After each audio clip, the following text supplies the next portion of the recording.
month. Um, uh, well, this should certainly help. This should certainly help up with our output. Yeah, because last year was Last year, I've got as I mentioned. well, Noah wasn't quite happy with our video output last year in terms of like In how often we uploaded. terms of like quantity. Yeah, Uh, uh, uh, we didn't do a whole lot last year. uh, uh, so now. Oh, So this time I'm around. Well, we're gonna try to put your phone away. Okay, yeah, there. Yeah, my. This time around, we're gonna try to rectify that. And how are we doing that? Well, you know, You remember Listmas and how he said we'd never do anything like that again? yeah. Remember, We're basically doing that again. we're doing this again. Except this time it's in February, and we're not doing several things in one day for the most part. Uh huh.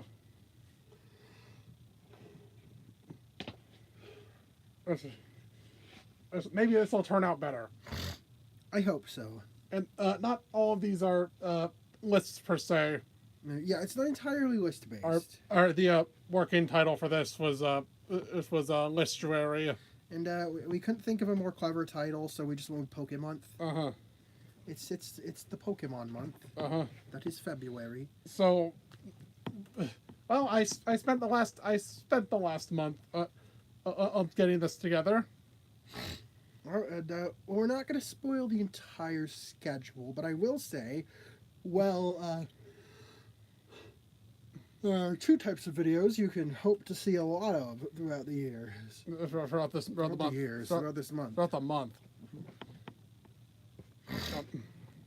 Specifically, well, we got rankings for every Pokemon in a given generation. Those are always on odd days, odd number days of the month. And then we have our Ultimate Pokedex project, which is well, basically we expanded the Pokedexes of every region to include stuff we think should have been there or would have been there if they added future region Pokemon. They expanded the Pokedex in a future installment for that region. Uh huh. And and I figured it'd be a good time to actually share that content. And those are all on even number days of the month and usually corresponding with their generations respective. If dex numbers, but there is an exception to that. You'll see. You'll see what it is. Okay, well there are technically two exceptions to that. So, I think there are two. Yeah. Do we not type?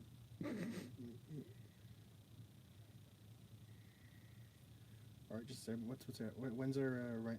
Yeah. Okay, yeah. Never mind. Yeah, there is one exception to that, which is well, that's a bit of a surprise for now. There are plenty of surprises. But well, let's get things started. So, you know what I said about odd number days having Pokédex rankings? What am I saying? You saw the title. Yeah, you saw the title. Or we're ranking. I'm ranking every. This is my ranking of every Gen 1 Pokemon. Now I actually did these lists. Did something like this years ago. It was I don't remember the criteria. Here it's pretty much entirely by personal opinion.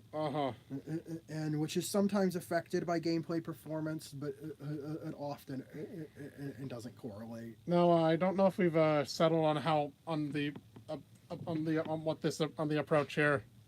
How do you want to do it? Yeah, I didn't actually think about that. If I just go from descending to ascending. Do you want to go in Pokédex order, or do you want to go in descending to ascending tier order? What do you think would be more fun? I think it's more fun to go in I think it'd be probably more fun to go in Dex order. All right, get up that national Dex, boy. All right, rev up that, rev up those Dexes. Rev up those Dexes. Yep. Maybe that probably more interesting in way to do it. Yeah. Yeah, I didn't actually think about the structure So, before that. oops. Oops. Oops, look, I'm not very good. I don't really know how to plan these kind of things. Yeah. Like figuring out like what the structure is ahead of time. But yeah. So yeah, let's do this in a national dex order, And and reveal the placement. so, to clarify one thing about all of these, we're probably going to give this disclaimer whenever it's relevant, and so pretty much every video. Yeah. We're introducing Pokemon and forms introduced in that specific generation, and we're excluding most purely cosmetic forms unless they're a very significant deviation. Mm-hmm. And like for example, both forms of Kelly are ranked separately, but both forms of Pikachu are not ranked separately. Pikachu's a bad example; it has more than two forms. Yeah. Both genders of Pikachu are not ranked separately, but both forms of Keldeo are. Both genders of Meowstic. Mm-hmm. You know? So yeah, they're being assessed separately, even if they often do still end up in the same tier.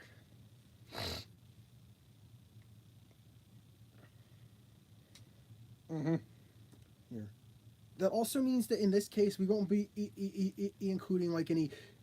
We won't be including any Alolan forms or Galarian forms, Paldean forms, Megas or Gigantamax forms, or anything else I might have forgotten. But, nor are we including like Wiglet and Toadstool, which like Or I don't cosplay think Pikachu. Cosplay Pikachu. So was that on a future ranking? No. No, we forgot about cosplay Pikachu. There's no it's not important. Yeah. And nobody includes that anywhere. Damn. We'll have to address that when we get to Helen. When we get to Kalos. Digit 6. Yeah. But I guess let's. Sorry for the intro. But yeah, let's get into this. Now in Dex order, we start with the Bulbasaur line. Now, usually a line. I usually have a line grouped together. Or there are occasions where members of a line are in different tiers, and we'll be sure to specify when they are generally when we say a Pokemon, I insert Pokemon line here in A tier or whatever, or we're saying the entire line is in that tier. Oh yeah, there's the Bulbasaur line. Yep. Usually my second choice is when I'm playing through Kanto. Yeah, you'll find out what his first choice is soon enough. That was probably already no. Yeah. We're not really. He's not really secret about it. What my favorite Kanto starter is. But yeah. Bulbasaur's a solid one. It's again with a lot of Gen 1 Pokemon. It's like, yeah, they're iconic for a reason. Giant frog. Yep. Giant plant frog. The giant plant frog. Why did they have two grass poison types based partially on the Rafflesia flower in Gen 1? I have no idea. Who fucking knows? Yeah. This line's an A tier. Yep. Then after that is the Charmander line. Yes, the Charmander line. AKA Game Free, AKA the favorite child. The ultimate Shilmon. Yeah, which they seem to not be leading as hard on recently. With Lizardon. Hard on with Lizardon. Maybe don't phrase it like that. Maybe we don't phrase it like that. I think they realized that if they're going to give one of the Kanto starters something, they got to follow up with the others. But yeah, Charizard having gained a bit of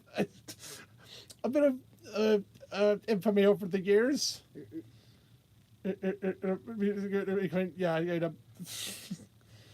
There's like for this. Now look, Charizard's not an industry plant. Charizard's not an industry plant. Yeah, we'll get to some of those. We'll get to some of those. Those at some point. We'll get to those later. Megas in Gen 6. Yeah, Charizard's cool. Yeah. Oh, and I think that's That's my usual. one of your favorites. One of my favorites. It's Charizard's an A tier. Yeah. It's a fire lizard. It's fire quizzard. Now, you're not on a lizard. the man. Hold on. It's time for a Man break. He's behind you. Axel.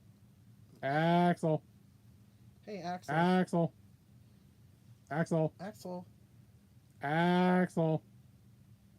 There he is. Yeah. How to get him in there? No, don't steal my spot.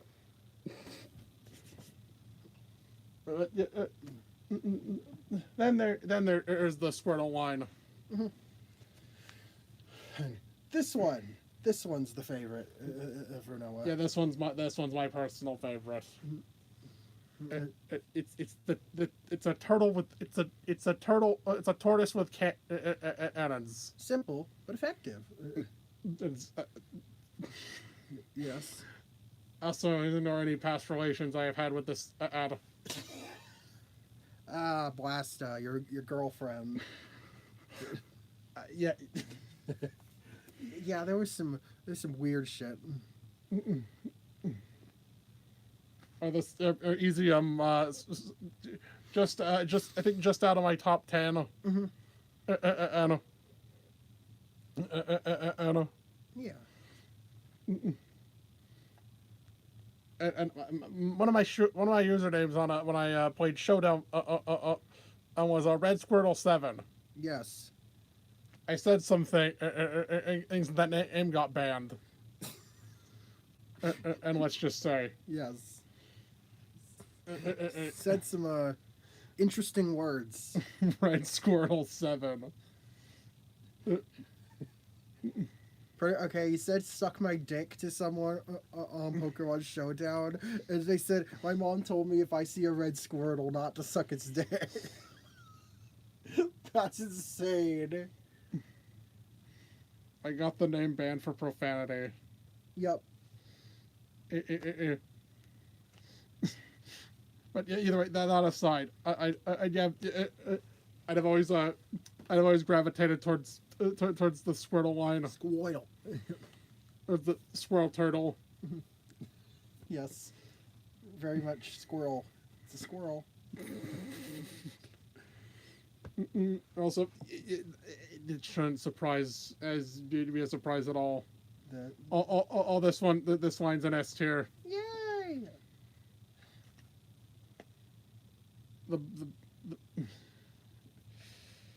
Now the original Bugs. Starting with Caterpie. Butterfree. The Butterfree line. Butterfree really gets up here. It only really gets up here.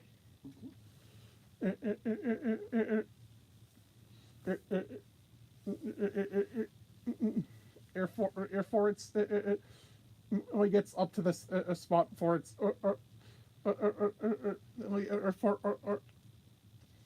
for its up. I think just probably being the first of this type. Yeah.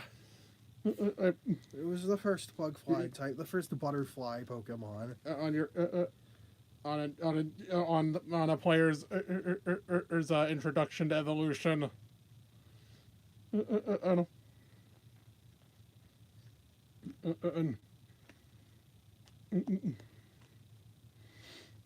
Yeah, player's introduction to an early evolution, something that evolves early.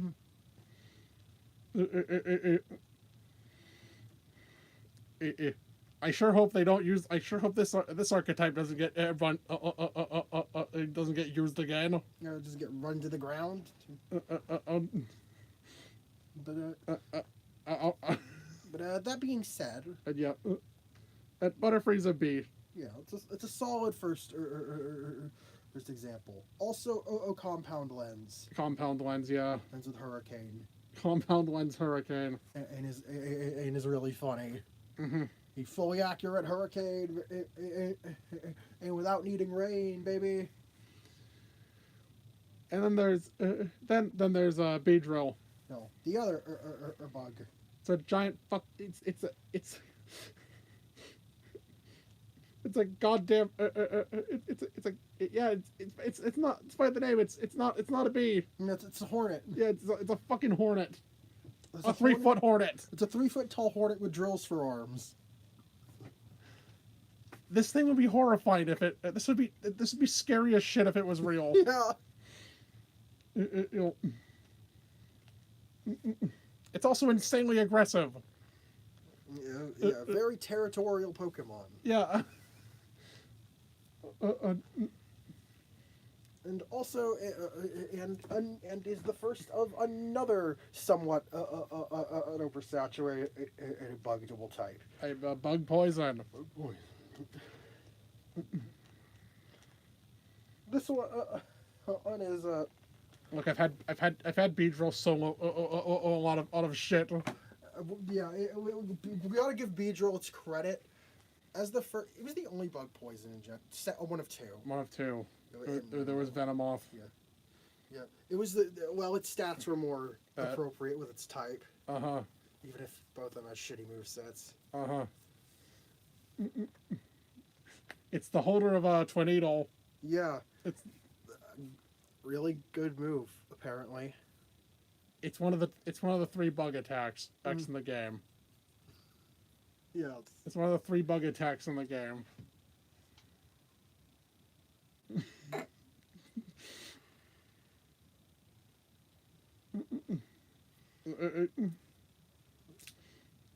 Yeah, Beedrill's a solid A tier. It's the original physical bug poison type. Mm-hmm. Before Ariados and Scolipede. Mm-hmm. And I guess Skorupi, but it loses the bug type when it evolves. We'll get to that weirdo eventually. Moving on is the first bird.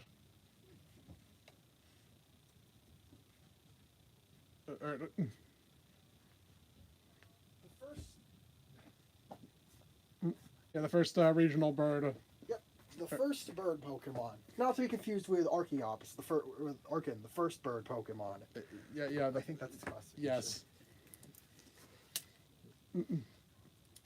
Yeah, Archeops is the first bird. Yep, Pidgey, the first bird Pokemon. Not to be confused with Archeops, the first bird Pokemon. I'm gonna get. There's not really much to Pidgeot to this line.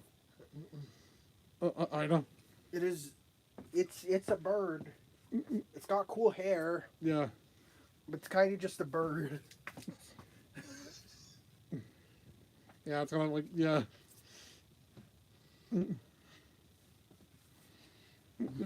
Yeah, it's got fucking bird Jesus. Yeah.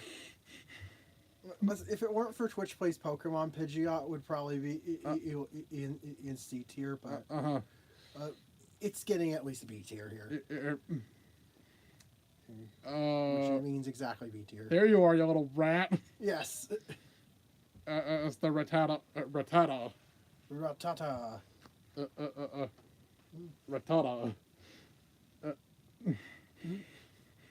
It's another archetype.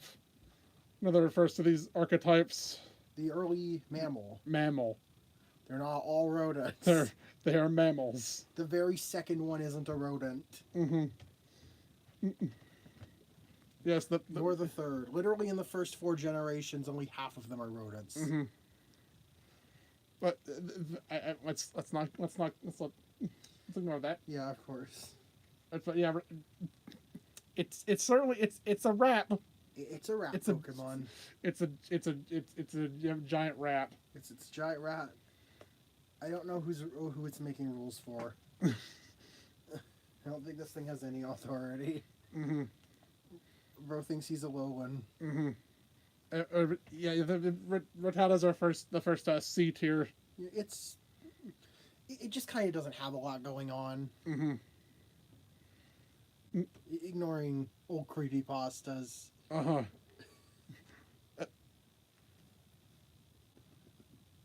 Freak ass. Now, Sorry, Axel's making freak noises in the background. I move on to well, then we move on to Spearow, the Spearow line. Yes. And usually my bird of choice. It used to be my bird of choice. In Kanto. Oh, this one is. I'll go with Dex 2 for myself.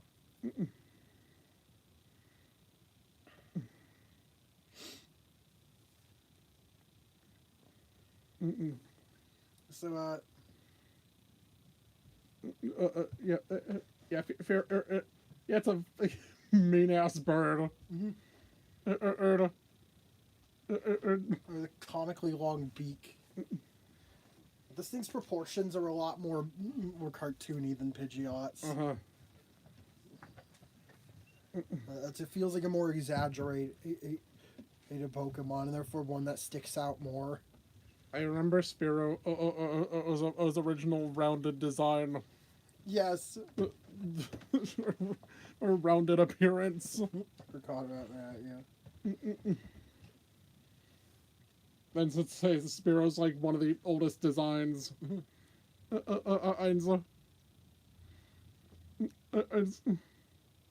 if Spearow I guess it just looked cool to me. I named I named the fucker Durga. I named the fucker Durga. Durga, because like it looks like because like it's big. It's like a spear. Yeah, named after the Durga Glaive or D Glaive from Mega Man X8. Uh-huh. Yeah, it's like a spear. Yeah, Which is, I think, a war goddess. I think. Yeah. I could be The wrong. goddess of combat. He was Durga was a man. Yeah. Durga was a man. Durga was a man. But yeah, if Hero was an A tier, it hits harder than Pidgeot. Next, we have another type of animal that I would receive many Pokemon over the years. Snake. Yeah, Ekans. Sorry, Ekans. Ekans and Arbok.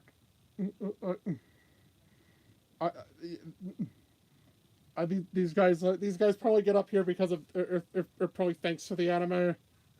The anime did a lot to make these guys more iconic than they otherwise would have been. Also, Arbok has this cool cool thing with the cool thing going on with the face patterns that they sadly abandoned in later games.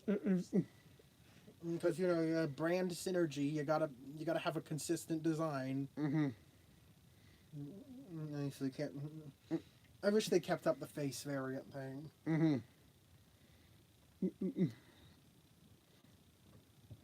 Yeah, depending on the area, based on the area location, it would have a different face pattern.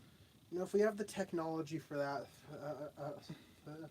or to like have like randomized purely randomized face patterns, or like face patterns. Maybe it could be like a Vivian type deal. Mm-hmm. I would love to see them revamp Arbok and make its face patterns like Vivian's wing patterns. Mm-hmm. Does it have to vary based on the player's locale? Also, yeah, the giant. This thing should have been retyped to dark. Mm-hmm.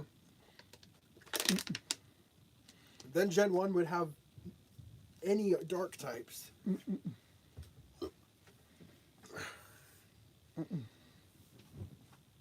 But Yeah. But alas. But yeah, Arbok's cool. B tier. Yeah. And right after Arbok, we have the OG, the very first to ever do it. Do I? Does Pikachu need any introduction? Does this yellow bastard need an introduction? Even if you barely know what a Pokemon is you probably have seen a Pikachu.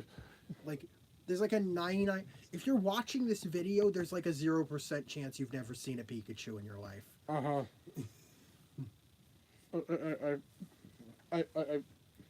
Now this is now Pikachu is another one of these occurrences. Yeah, first time we're ranking in two members of the line separately. Ooh, spoiler alert. Now look at my yeah. This fucking rat. It admittedly does have a bit of Charizard syndrome going on. Yeah. It's hard for it to be like a favorite. But yeah, but it's still undeniable. There's a reason it's the series mascot. It's just a really damn good and well designed Pokemon. Yeah, has that all ages, that all appeal, all demographics. It has this mass appeal to it. Mass appeal. It's cute. It's cool. It's distinct. And also, it's just a cute little. It's an electric rat. Yeah, so that's a B tier. Look how I don't know how I could place it any lower. Yeah, it can't go any lower than that. But you know what can go higher than that? Raichu, baby. Raichu. I fucking love this thing. Yes. You say right off the bat, Raichu's S tier. Yes. Raichu's one of my favorites. This boy's got the sauce. You got the Jerboa tail. It's got some Jerboa attributes, like the foot shape and the tail, the springy tail. I'm kind of surprised no design. I'm kind of surprised its megas didn't lean into that. Yeah, I think one of its megas should have leaned into a Jerboa. It's a low end form. Just turns its tail into a. It does something with the tail. Yeah, it's a cute chunky rodent. I like how it's more orangish. That does stand out more amongst a lot of the other electric types. Because it's a very yellow dominant type. All right, even in Gen 1. Yeah. Yeah, the electrics are yellow mostly. They're like yellow or whitish. Yeah, right. Raichu stood out. Yeah. Oh, it still does stand out. Yeah, Raichu's usually a staple on my Kanto teams. Yeah, it also helps that it's a very versatile Pokemon. On Raichu can do a lot of stuff.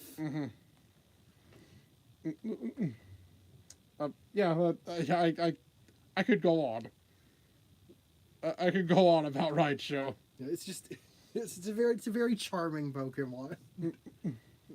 Justice for Raichu. Give Raichu. Raichu got 2 megas. We gave Raichu 2 megas. I think if any Pokemon deserved 2 megas, Raichu was gonna be that Pokemon. Hello. But moving on from one rodent to another. Are pangolins a rodent? I don't know. They call. I think the fucking. Oh well, the Pokédex calls it a mouse. The Pokédex call Sandra a mouse.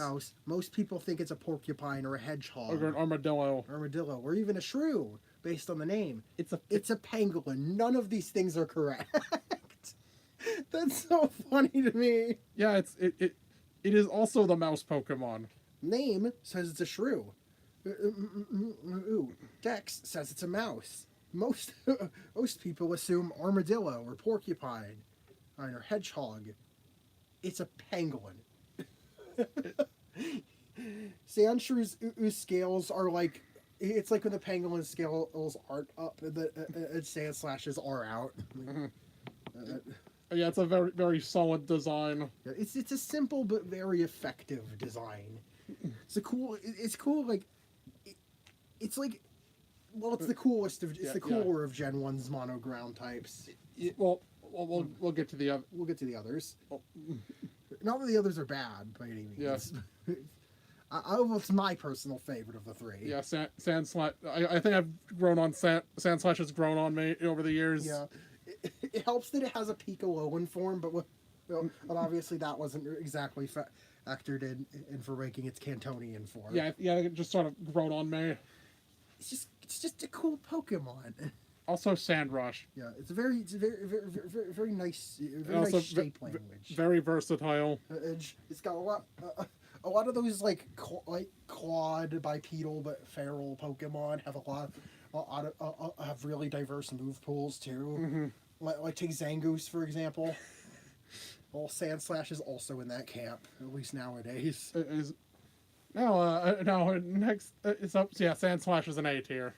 Next is a 6-for-1 deal. You know the Nidoran ends. Yep, the Nidoran. Byproduct of Gen 1 not having genders. And they're never corrected because then they have to shift every Pokedex number up. Yep.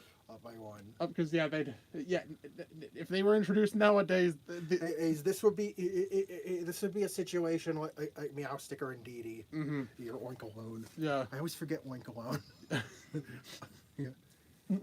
Just in general, also that it has a gender gimmick. Yeah. The genders have different stats. Yeah.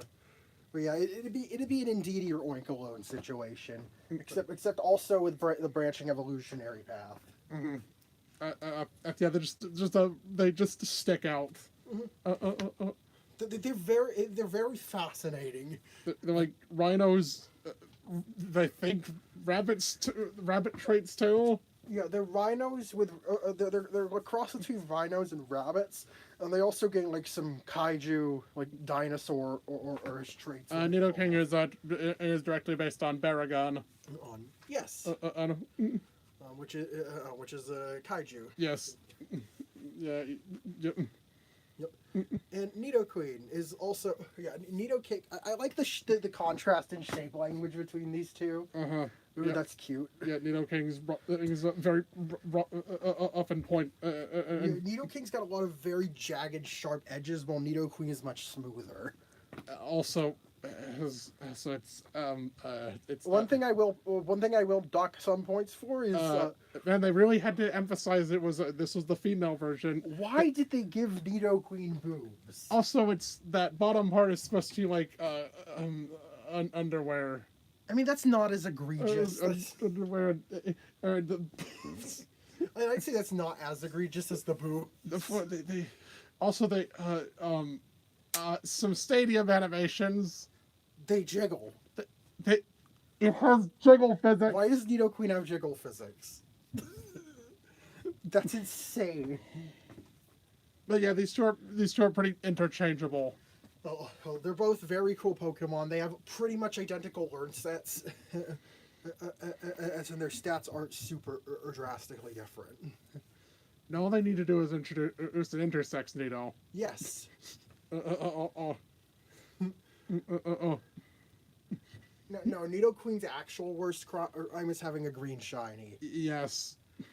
They fucked that up somehow.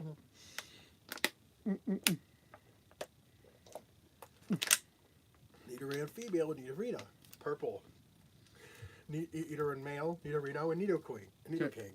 Blue. Nidoqueen. Green. Green.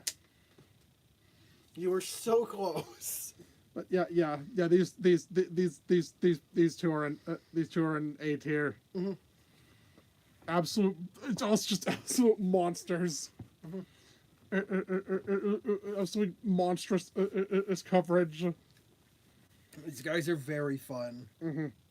Now, the original mascot up before Pikachu. Clefairy. The fucking the alien. And also there's fairy type in Dex order. Yes. Yeah, the earliest fairy type of the National Pokedex. Yep. Yeah, Clefairy. Yeah, it's a very solid design. Yeah, I can very much see why this was in consideration for series mascot. It's just okay. It's a really solid design. It's got strong shape language with it. It's sort of sort of star-shaped silhouette Mm-hmm. with the horns. Mm-hmm. Horns, though Cleffa would be the one that really leaned into the star shape. Mm-hmm.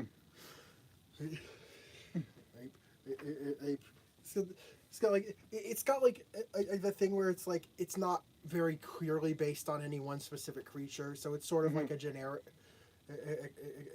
animal. Mm-hmm. It's a generic alien animal.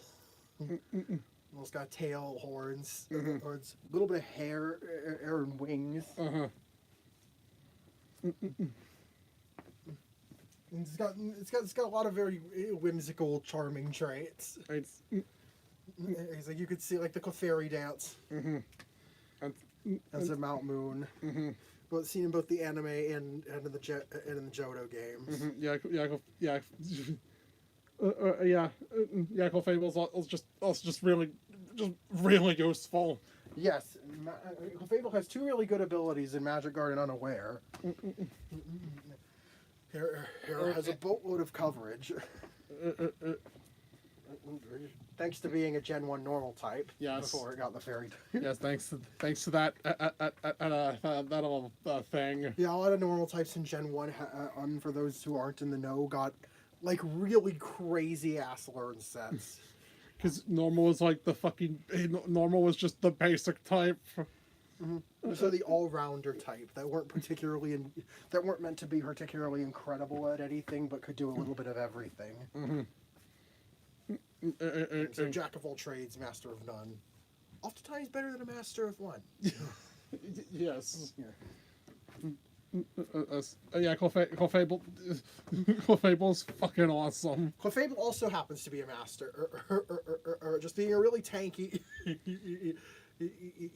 fairy type with good coverage. Yeah, this is an S tier. Yes, easy S tier.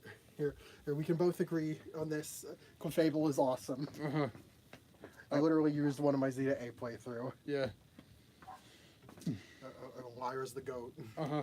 Now, Vulpix. It's the Ninetales. The Fire Dogs. Well, even though they're more closely related to cats, I think. Yeah. The Fire Canids. The Fox. Fire Mozilla. Mozilla. I wonder how many people have named their Vulpix Mozilla. Probably a few. Mozilla Firefox from Mozilla Ice Fox walks in. That's not for another 6 generations, though. But yeah, Ninetales. Yeah, the nine-tailed fox. Yep, it's a Kitsune. Kitsune. QB. QB. Yeah, this is like I'm not cultured enough to know the exact specifics, but I do. It does see like I know it's a very popular yokai. It's yes. A very iconic one. Uh-huh. Yeah, Ninetales. It's a very majestic, elegant Pokemon. Among I'd say the prettiest of Gen 1 Pokemon. Yeah. Which is Ninetales was the one named Vulpix. Yeah. Because I think something Knob has said. And he totally would have named them Vulpix and Vulpix. This is Roman numerals. Also, and its cut first stage would have been Vulpi. Me with 3 eyes. Vulpi. This is Roman numeral 3. That would have been great.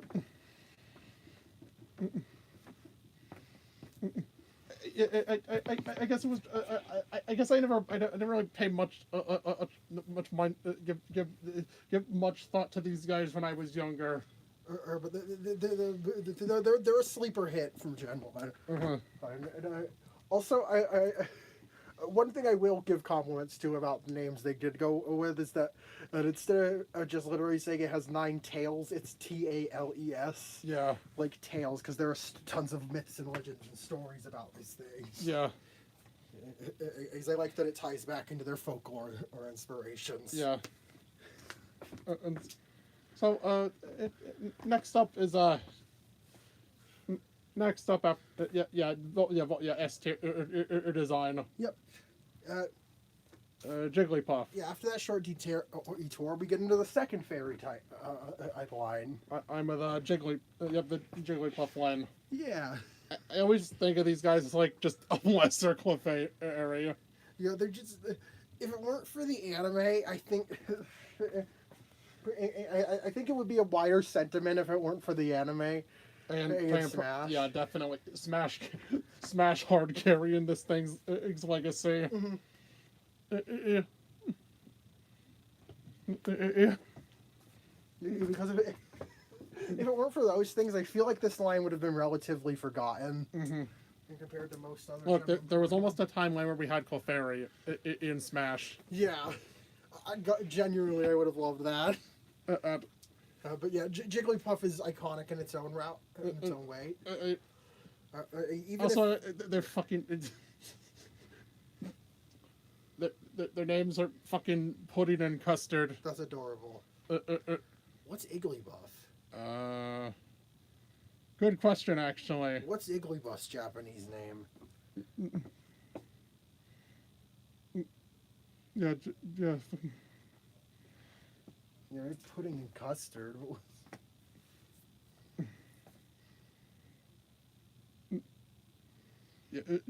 Although I think the early localized names. Early localized names. And for pudding and custard. Isn't Jigglypuff still pudding? Still pudding. Yeah. What's Igglybuff's Japanese name?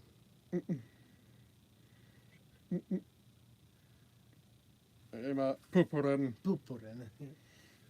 So poop pudding. No.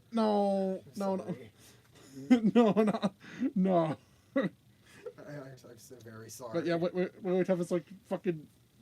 It's like a rabbit. Yeah. Also, sort of leading into the whole fairies, alien from moon rabbits. Moon rabbits. So they evolve with a moonstone. Yeah. No. Yeah. It's a cute line. It's saved from pure mediocrity by I also being somewhat iconic. It also gets competitive. Competitive is a fun ability. For the most part, it's heavily overshadowed by Clefable. It's like just diet Clefable. Not bad. It's kind of outclassed. Now it's B tier. Now now the Zubat line. A controversial Pokemon. The thing that the thing that gets a bad rep has a bad rep because of Mount Moon, who's swarming you with these things. Because you don't get repels before Mount Moon in Gen 1. Yeah. And these guys are the most common encounter there. So you're going to see a lot of Zubats. And also, I think the cave encounter rates are really high. Yeah. Your gens. Yeah, I'm pretty sure. I think in later gens they compensated for every tile being an encounter tile by turning down the encounter rates in areas like caves. But yeah, as a result, you were inescapably bombarded with hordes upon hordes of Zubat in Gen 1. Yep. And that being said, yeah, it's still a cool enough design that it's hard to hold a grudge against it. Yeah, it's like you can't make me hate a bat. Bats are cool. You can't make me hate bat. It's also. I need to bring up Golbat's freak tongue. Also, Golbat is just incredibly funny. Like, what in the world were they on with this design? The freak tongue. These guys, solid B tier. Things do get better for them. Yeah. We'll get to it. We'll get to it. In a few days. Oh, but then we move on to one I like quite a bit. At the Oddish line. Yep. And I used to sort of not care for this line. Yeah. I know. I feel like a lot of it was probably just contrarianism. Like what I would say, like something you'd be like, well, I don't. I remember you used to do that a lot. Yes. But yeah, the Oddish line, all the other grass poison and family based on the Rafflesia. Yeah. Again, I don't know why they got the same concept or the same type combo twice in the same generation. Mm-hmm. Oh yeah, the Oddish and Bellsprout lines are like the line as the lines added Oh yeah. into the game. I decided they'd be more poison types. I think like to cement I think being designed as version exclusives. Yeah, the original version exclusives. Yeah, Blue Gary. Blue Gary. Blue Gary. That's what I call. Before I got like super into Pokemon, I first saw Oddish in a Kirby video. Kirby plush video. In a Kirby plush video on YouTube, and I was like I latched onto it, and I was like, and I started calling it Blue Gary. Blue Gary. It's Kirby's friend, Blue Gary. Blue Gary. I thought it was a blueberry. No, I didn't know it was. So yes, this thing is very important. And Oddish is a very important Pokemon to me. No, I'm not doing the bit. I came out of Giratina's vagina. I came out of it. This is why we don't. This is why our content is not for kids. Yeah. What was that from? Insurgents? Insurgents. You were playing Insurgents. You said that about Vileplume. No, fucking Vileplume. It's the thing's fucking red eyes. Eyes that stare. Yeah, Vileplume. Well, the name matches the appearance. Yeah. It appears quite sinister. Yeah.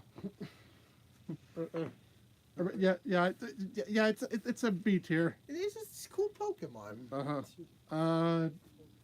Down. Next after that, yeah, the Paris line. Yep. It's a cool concept. It's a very cool concept. For the mushroom taking over, or the mushroom be like a parasite taking over the bug host. It just kind of isn't all there in execution. Mm-hmm. Well, it's not all there. Parasec's not all there.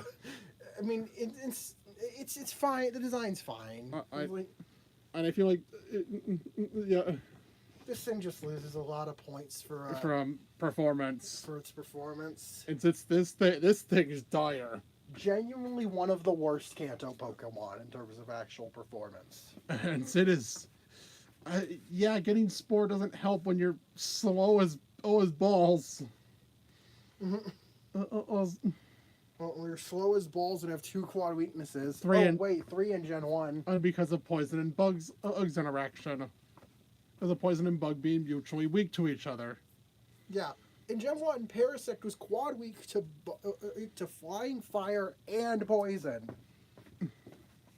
You could eviscerate this thing in 3 different ways. Youch. He's barely trying, and it's not like it's super bulky either. Yeah. You know, I feel like I've gone this long and haven't even went over what each tier is. We should do that. I should. Let's take a bit of an intermission to go over the tiers. Here's after. Well, Parasect is a C tier. Yes. So, let's go over the tiers. Here's bit of a spoiler alert, but the bottom 2 tiers have nothing in them. So F tier is fuck you. It's something I just have a primal loathing for. It's personal with these things. Mm-hmm. E is hate. Wow, this design sucks. Some other this Pokemon is obnoxious to deal with. Or just having a bad personal experience, really bad personal experience with. Not as strong as the F tiers, but E is hate. D is just like I'm not really a fan of that one, Chief. I kind of missed. We'll get to the mark. We'll get to the. That does have 1 entry. C is neutral or mixed. So basically, either you have no strong feelings on it, or you have a mix of like, this is really cool, but also I'm really annoyed by this. So it's complicated. B is like Generally positive reception of the Pokemon. It's cool. A is love, Oh yeah, that's that Pokemon fucks. and then S is tier. the usual the favorites. The favorites, like these are the goats. Yeah, I thought I'd probably explain that. Yeah, had to make sure that was cleared up. Now back to we're almost at the we're almost at the 1/3 mark. We're get a couple lines. All right, we got.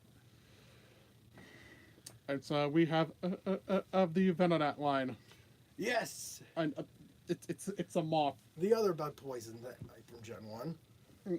The moth. Venonat is adorable. Mm-hmm. It's just this fluffy caterpillar ball. Mm-hmm. Yeah, it's not actually a gnat, despite what its name suggests. Yep. It's based on a fuzzy caterpillar or in radar technology. Yeah. Hence the antenna. I feel like you could have passed this line off as psychic. You could have. I wonder. I feel like it's only a matter of time until we get a psychic variant of Venomoth. Mm-hmm. And then there's the Venom of itself. Well, it's a solid Pokemon. Yes, it is somewhat plain, but also it's sort of just weird and fun. And I think for one, it feels like an honorary psychic type. Yeah, Sabrina has one. Yeah, Sabrina's Venomoth has a card. Yes, Sabrina having a Venomoth is significant enough that it has a Pokemon card, and it learns Psychic. Yep. I can also it's another moth. And it's also the more interesting of the more it's got a bit more sauce than the Butterfree. As far as special attacking Gen 1 bugs go. That's not saying much. Of which there are 2, but still. That's an easy S tier. Yeah, I just find this thing very endearing. Also, I really like moths. Yes. We're moth fans. We love moths, and we love and respect moths in this household. Moving on is the Diglett one.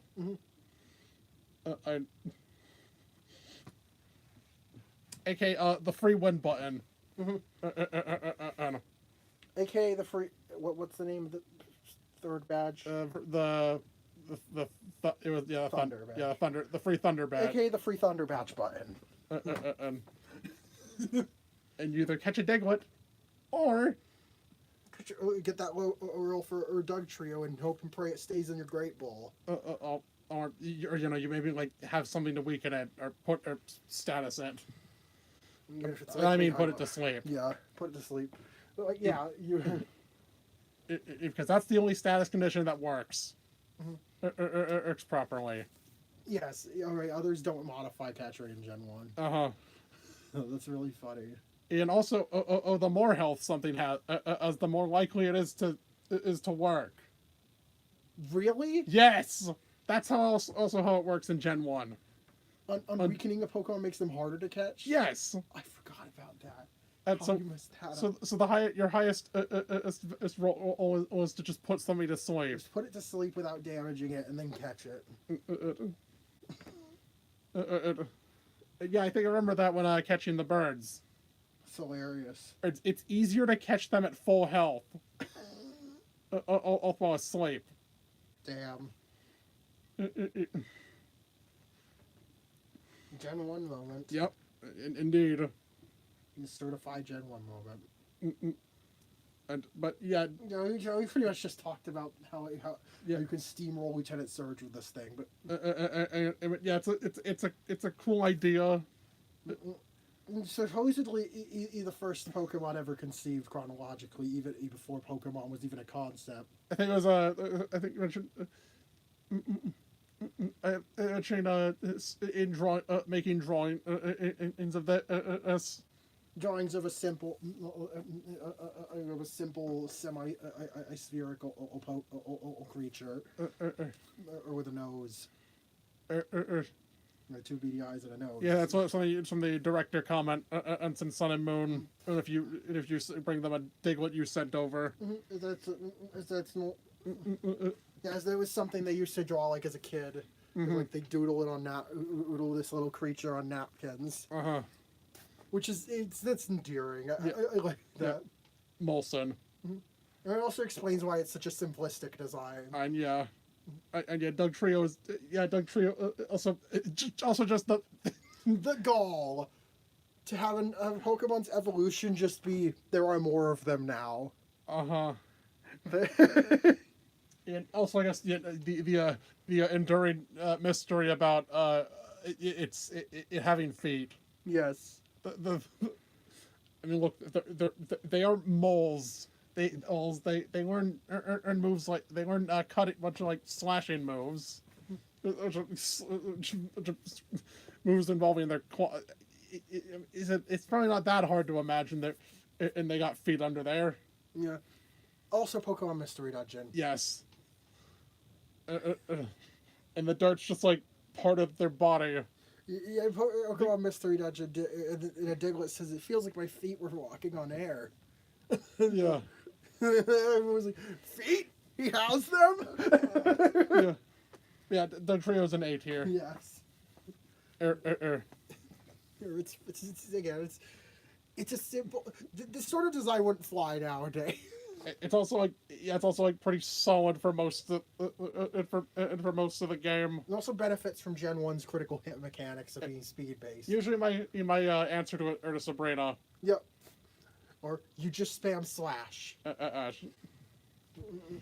can get constant crits. It's off a respectable attack stat and insane speed stat. One of the highest speed stats in Gen 1, if I recall correctly. Yes. In the first 2 gens. Among the first 2 gens, right, I don't think anything in Gen 2 had higher speed than Doug Trio.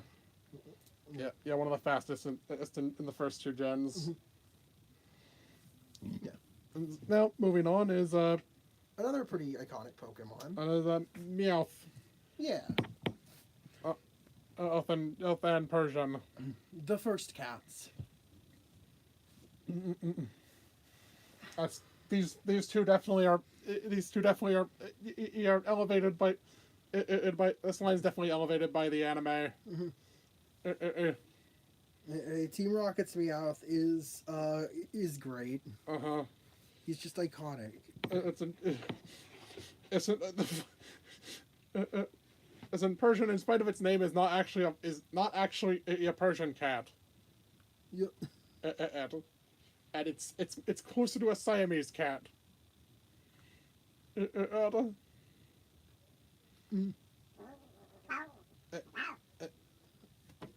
not a Siamese cat or a Persian cat. You're insane. You're an insane. You're a freak ass cat. Freak ass cat. He's an orange cat. Yes, he is notoriously stupid. Orange cats are very stupid. Vinny. Yes. Persian also has the case of that Gen 1 fuckery. With the speed stat. It's not as... by default, it's not as strong as Doug Trio, but it makes up for it by getting stabbed on Slash. That's due to it actually being a normal type. But yeah, I think Persian's variant, the variants into the Meowth line. This is in B tier. Yeah, this Persian. This is B tier. This line is heavily elevated by this line's done a lot of justice by its later incarnations. And it's also just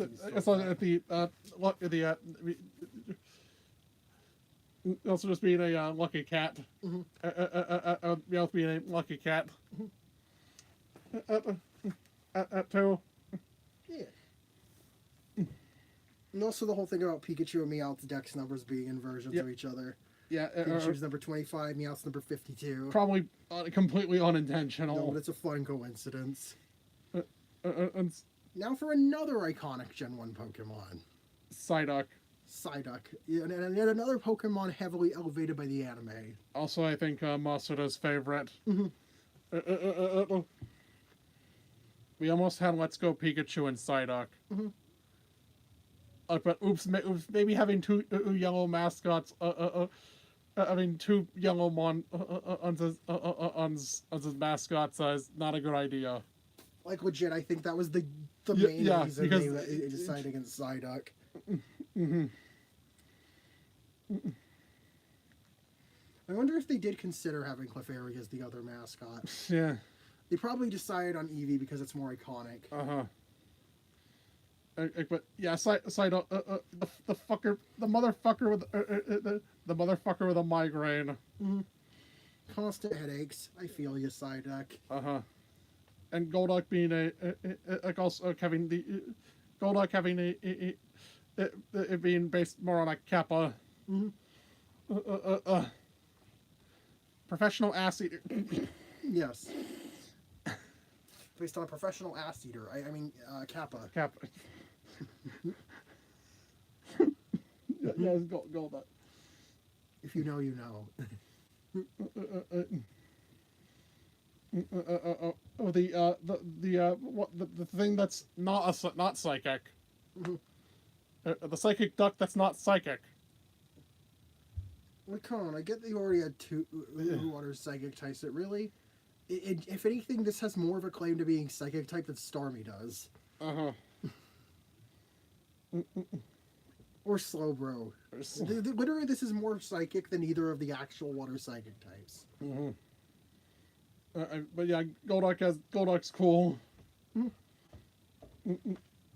It's a little plain. We've gotten cooler we got a cooler Kappa Pokemon, and we've got a much stronger Kappa design in the future. But it's not bad. That's a B tier. Yeah. Monkey. Yeah. Now for a bit of an underrated Pokemon. Monkey. Monkey. Monkey. The key to man. Yes, I remember that. I think I remember that. We all learned that. Learned that from leaks. It's behind the origin behind Mankey's name. English names for Pokemon. No. Mankey. No, it's not like mangy or mangy monkey or manic monkey. The key to man. It's because it's the key to man. Oh shit, we got 2 viewers. Yeah, oh, cool. Hello. What do you mean, key to man? The key to man. That is so corny. The key to man. Yeah. Yeah. But yeah, it's just an angry monkey with a pig nose. Yes. It was honestly that's a peak concept. Also, how its fur is all spiked. It's like a ball of frantic energy. And then Primeape shaves its arms and legs. Yep. It gets so mad. It can get so mad that it dies. And they expanded upon that later. With an Iolape. But yeah, Primeape was. I think Primeape was what. It was a favorite of mine. I knew when I was younger. Yeah. It's not quite up there with the absolute goats, but it's still a very strong contender. Also, the bar for fighting. Also, in the bar for fighting type, I've seen Gen 1. Yeah, it is. Yes. Yeah. Yeah, we don't know. We don't have any screen recorders. Pretty much a podcast. But yeah, Probably it was just everything was it was a favorite of mine when I was younger or too. Yeah. Oh no! Oh, this is an A tier. This is cool. Now moving on. The doggy. Doggy, the original. The legendary from China, Yes. as its Dex would put it. A legendary a legendary Pokemon from China. That's insane. And it's and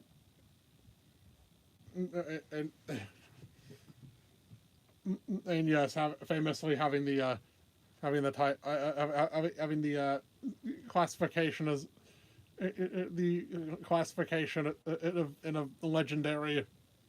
Yeah, the Pokédex refers to it as the legendary Pokemon. Look, the thing is, legendary had a. I think legendary just had a different definition. I think the official classification for legendaries was so loose it included Dragonite. It included the entire Dratini line. The entire Dratini line. And just Arcanine. Yes. Not Growlithe. Yes. What? I think it was a combination of rarity and power, because Arcanine Is out of, not counting Dragonite and the actually recognized legendaries, and of course any glitches, Arcanine had the highest BST of any Gen 1 Pokemon, and still does. It's not counting like megas and shit. Yeah, like fucking 550. I think it's 555. 555. Yeah, It's abnormally strong. Arcanine also has that. I think not like Ninetale. Also has a lot of inspiration behind it.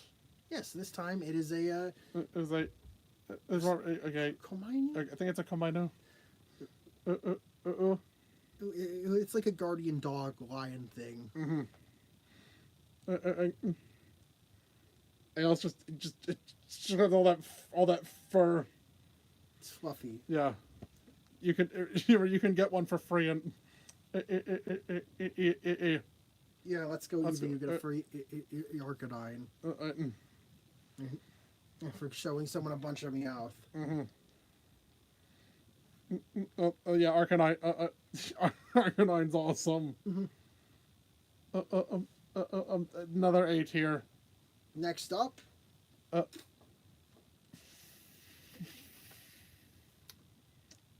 frog. a line that includes is it Sugimori? Yeah, Sugimori. It's Tajiri. Yeah, that includes Satoshi Tajiri's favorite Pokemon, Poliwhirl. Oh, and It was Poliwag and Poliwrath. yeah. Poliwhirl being like one of the weird, being like a weird mascot of sorts in the early days. Yeah, they used to slap Poliwhirl all over merch along with Pikachu and the starters. Yeah, Pikachu, Meowth, the starters, sometimes Mew or Mewtwo. Yeah. And then you got a Poliwhirl. But yeah, just inexplicably there. But the tadpole, the frog line. And I think I had a strong attachment to this one. Partially because of Red in the manga. I think I had my own Poliwrath. Yeah. No longer exists. Damn. She's dead. Oh. She was erased. From which game? I think it was from Heart Gold. Oh. What was her name? It was also Polly. Was it spelled differently? It's spelled with a Y. Yeah.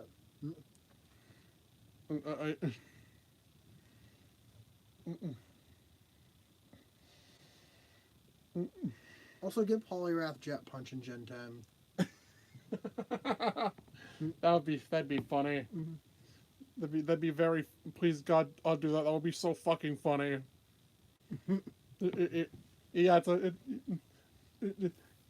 By the way, those are its intestines. Yeah, that isn't just like a fancy, funky, hypnotic swirl. Those are its intestines. If you're familiar with frog biology, the biology of a frog, So it's a specific species of glass frog, I think, or how in certain stages of their lives, as you can see the intestines through their bodies because like their skin is partially transparent.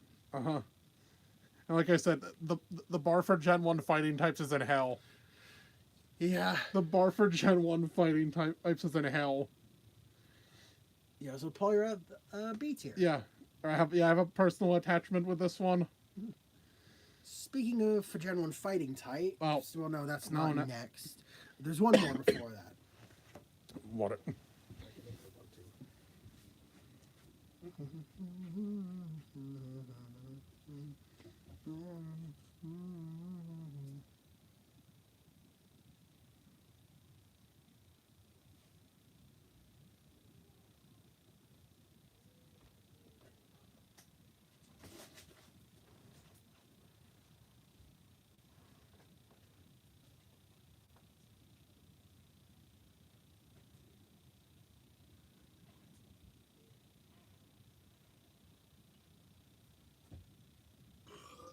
Excuse me. There you go. Yeah.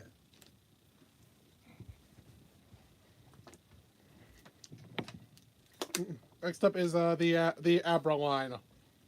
Yep. Yep, Abracadabra, Alakazam. Yeah. Now this is another one with strong personal attachments. We almost had a Bibbidi and Bobbidi. Yes.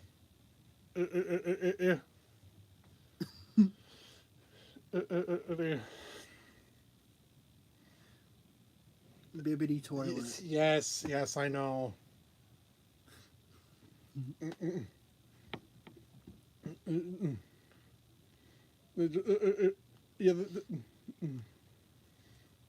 We have Abra probably has probably trolled many players. Yes. By running away in the first turn. That's insane. And myself included. And also only knowing teleport. Yes.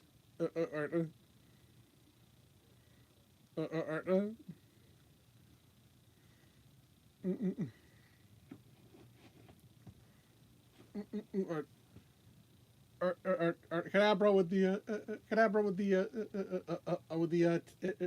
the bushy tail, the large tail, And it loses the tail.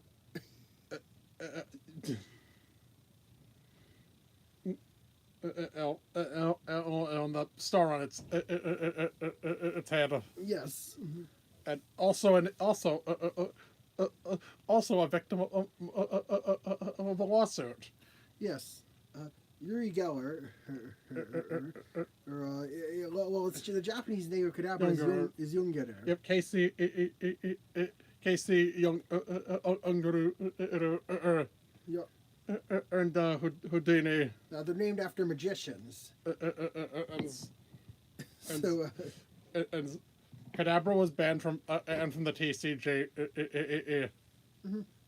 because of it's until until like a few years ago. Yeah. Yeah, Alakazam. The fuckers with the spoons. And then the mustache.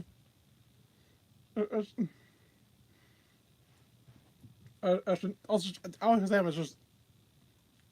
is like a fucking monster. Mm-hmm. Even Kadabra is incredibly good. Mm-hmm. Like these like staple members. Parts of my teams. His iconic Alakazam Slenderman or Slendy. Yeah, just Slendy. Because he teleports. Yes. That's such a funny name. Yep. And yep, I named him Slendy. Yeah, Alakazam is like it's just cool. One, I know. In my top 10, Mhm. and This is a top 10 Pokemon right here. that's that's an S tier. That's just an easy S tier. Yeah. Now we move on to moving on is the other trade evo. Oh, also including the line that includes number 67. Machop. Yep. Is Machoke number Machoke's 67? number. Of course. But yeah, the weird humanoid creature things. Yep. The lizard. Humanoid reptilian duck billed things. They're fucking weird. Yeah.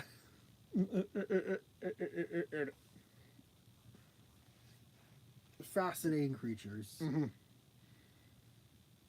Yeah, I think Machamp's kind of carried by like being like spin-off material. Mhm.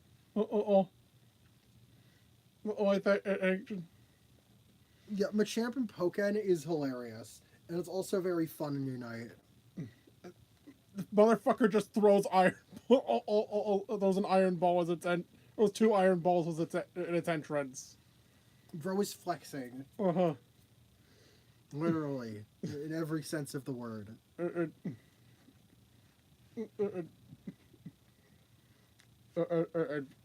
also like no guard. Mhm. No guard dynamic punch. Just crazy. Yeah. Unfortunately, it's not able to. It wasn't able to. They had the foresight of.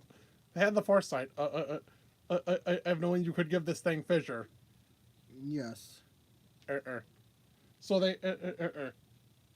So you try. So everything. So everyone has its hidden ability.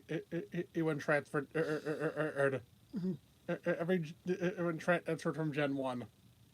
And so you can't give this thing fissure. But but Machamp's just. Or with no girl. Yeah, Machamp's just.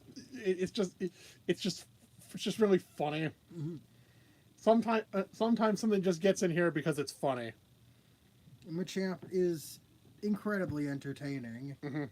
Now moving on, number 69 is Bellsprit. Of course, number 69 had to look like that.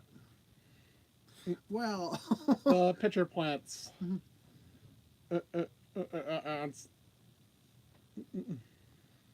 a line of pitcher plants. And so I think like the cooler of the I think the cooler of the three of the two. These guys they're just fun. Also, Victory Bell got to take advantage of Razor Leaf. Mm-hmm. If Even its high crit rate. it's Because also Rap. Yes. Oh God, Rap. This thing could do some diabolical shit. Mm-hmm.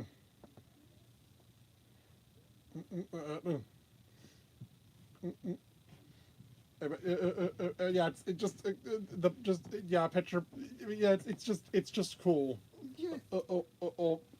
Leo Burnett and 4 kids are the devil. Yes, according to James. In reverse. In reverse. Leo Burnett and 4 kids are the devil.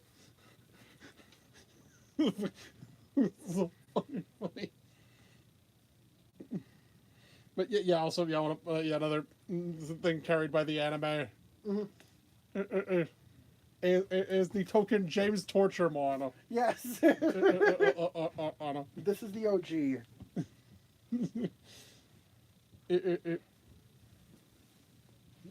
Well, hey, it's better than Jesse having to lick a tongue. No.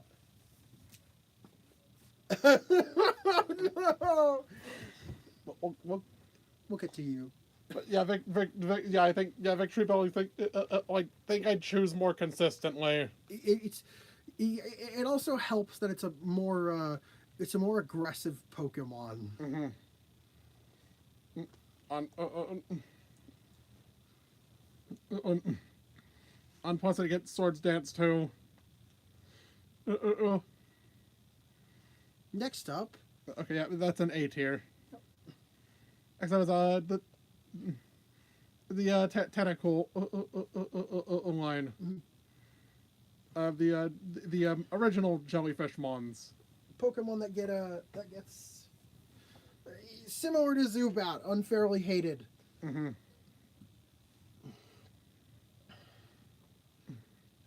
A lot of people are just not fans of Tentacool because, it's fucking everywhere on the water. Uh-huh. Even if it's more so Gen 4 they're thinking of than Gen 1. You don't really find it's Gen 3, Gen 3 and 4. Yeah, Gens 3 and 4. Everything after Gen 1. Yeah. Because you typically don't find surfing encounters when surfing. Yeah, surf encounter rates are low. I think in Gen 1, it's only like certain tiles that cause encounters. Oh, yeah. Because I think I remember that.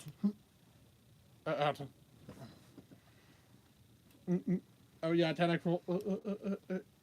Yeah, Tentacruel's it's got the cool, light,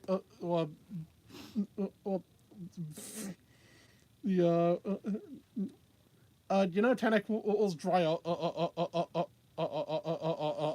on land. Yeah. And much like real jellyfish. So most people just throw them back. It's advised to just throw them back into the sea. Disclaimer, don't try this in real life. I mean, yeah, I think that's accurate to real jellyfish. Yeah. But don't try to do that. Don't try to... If you see a beach jellyfish, get a professional. Or at least try to move it with, use a a long net, object. Use a net or something. Do not touch a jellyfish with your bare hands. do not do that. Remember, even if it's dead, its stinging cells still work. Mm-hmm. Or yet, Tentacruel and its 80 tentacles. Yes. It does not have 80. False advertising, god damn it. It does not. In no iteration does it have 80.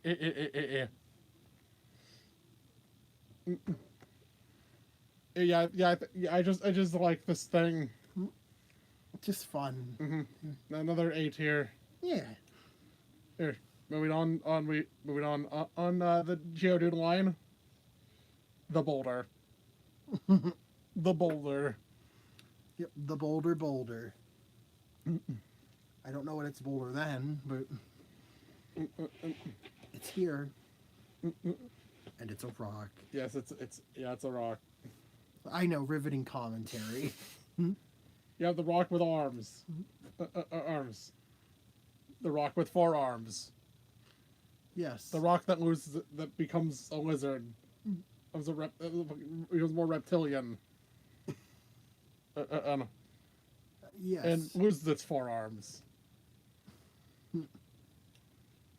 So that's what happens when you trade with it. So that's you trade in with Machoke.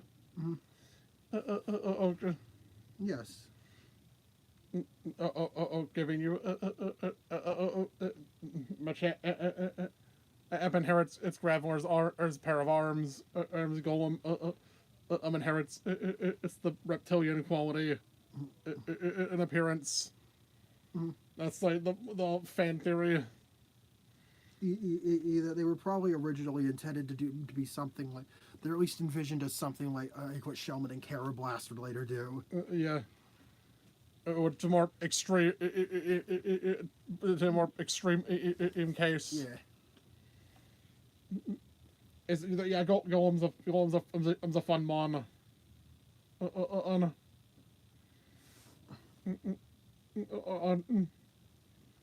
On very helpful in earlier games.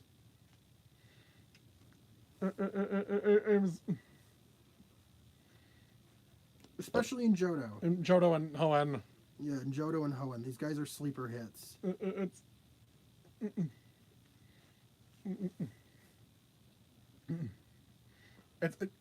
Geodude can like steamroll the first half the first half of Johto. Mm-hmm. Oh.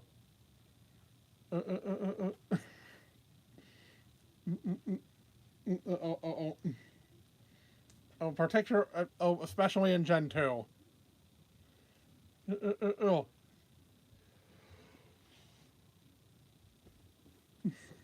Where Levitate doesn't exist. Yeah, where there's no abilities. Yes.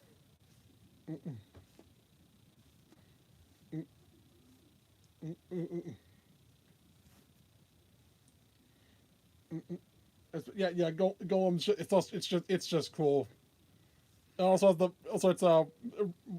animation is rolling. Yes. And I think that's wonderful. oh, that's A tier.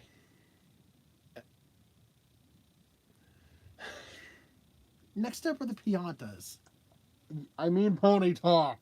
Yeah, sorry, Pianta, Ponyta, close enough. The Ponyta. Horses in need. God damn it. Goddamn, I'm talking about the horse. Yes. It's horse time. It's horse time. It's the hell horse. The hell horse. It's burning. Yes, the hell horse.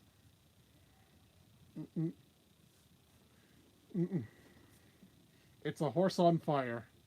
Yeah. Yeah, right. Yep.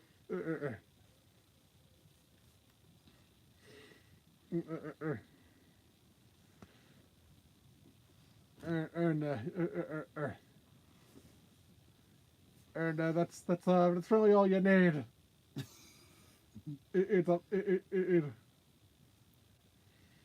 Yeah, no, it's just a horse fan. You gotta, you don't gotta do much. Bluey pie. Bluey pie. I remember you got Bluey pie, the shiny Ponyta. Yeah. We made the Ponyta a brony. Yes. Brony ta. Haha. Bronyta. Bluey the brony pony.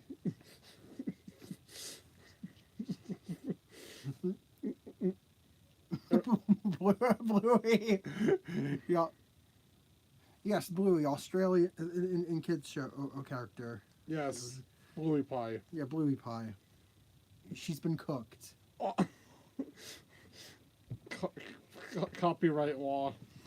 In a serious privacy and a serious crime. Bluey game copyright law. I'm sorry. I'm copyright Bluey game copyright law or something like that. Yeah. I'm sorry. I'm sorry about that. I don't really have much to say about Rapidash. Yeah. It's just a cool concept. Okay,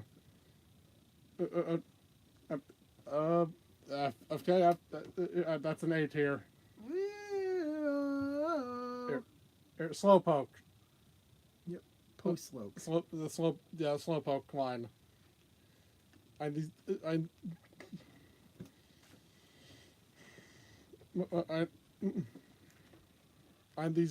the psychic hippos.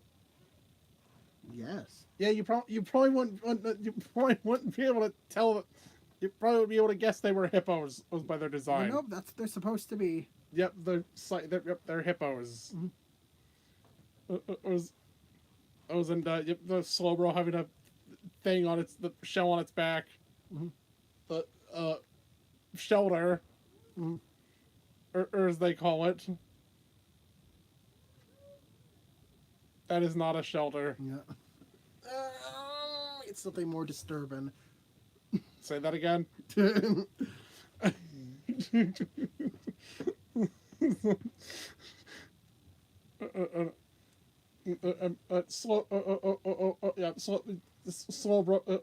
I think Slowbro was no. I think I'm Executor. Wait, I think Slowbro ranked pretty popular or internally. Yeah, fair. disclaimer: real life hippos, those are not silly, dopey, funny guys. No, they are not. Oh, they are fucking terrifying. Yeah, hippos are horrifying. Hippos can actually kill you. They're genuinely one of the most dangerous animals on the planet. Look, the idea of a house hippo is horrifying. Yeah. And It probably won't kill you, but it might bite your fingers off. no, Slowbro's a silly design. It's just this little goober.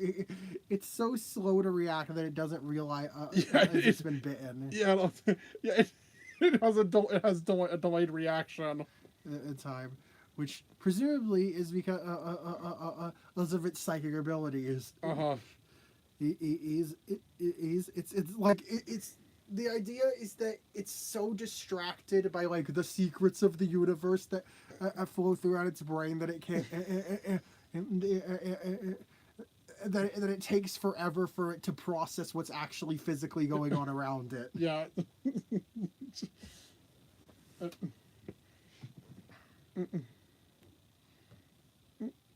And only evolving into Slow King will it will allow it to get a tighter grip on reality. Yes. Because the shell bites it bites its head. And it anchors it in reality. Yeah. Slowbro's an A tier. Delightful creature. They're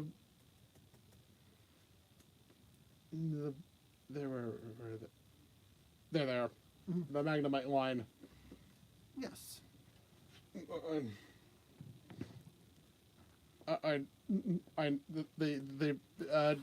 Kanto's only steel type. Yes. Retroactively. Now, steel didn't exist in Gen 1, so these things were introduced as pure electric Pokemon. And yes, the other cluster, the other case of shove three things together. Just that again the idea for the evolution and like Doug Trio. Yep, when it evolves, there are 3 of them. Mm-hmm. And Magneton hits pretty hard. Mm-hmm. Arden can take hits. It's 2.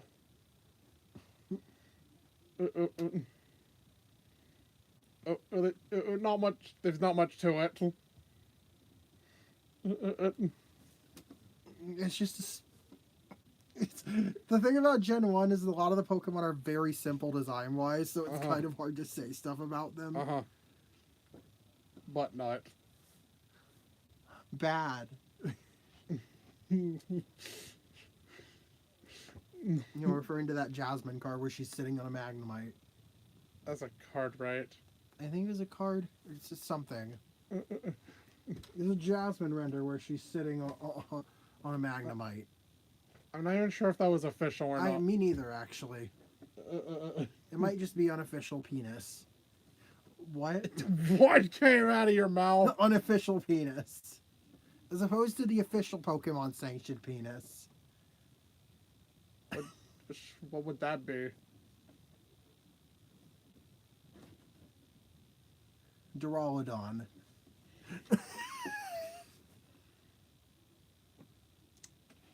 Moving on Magnet, yeah, Magnum, it's in B.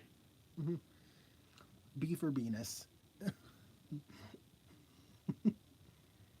It doesn't even have a gender.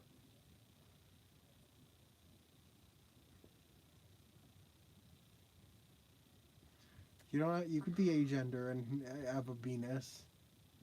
Next up is Farfetch'd. Next up is Farfetch'd. Yeah, next up is the Farf. I have legit used this thing. It's hilarious.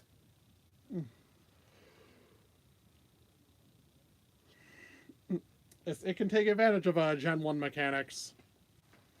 Because the one stat it's actually good at is speed. Oh, no, it's not. No? but it can use Swords Dance. Oh yeah. Ants.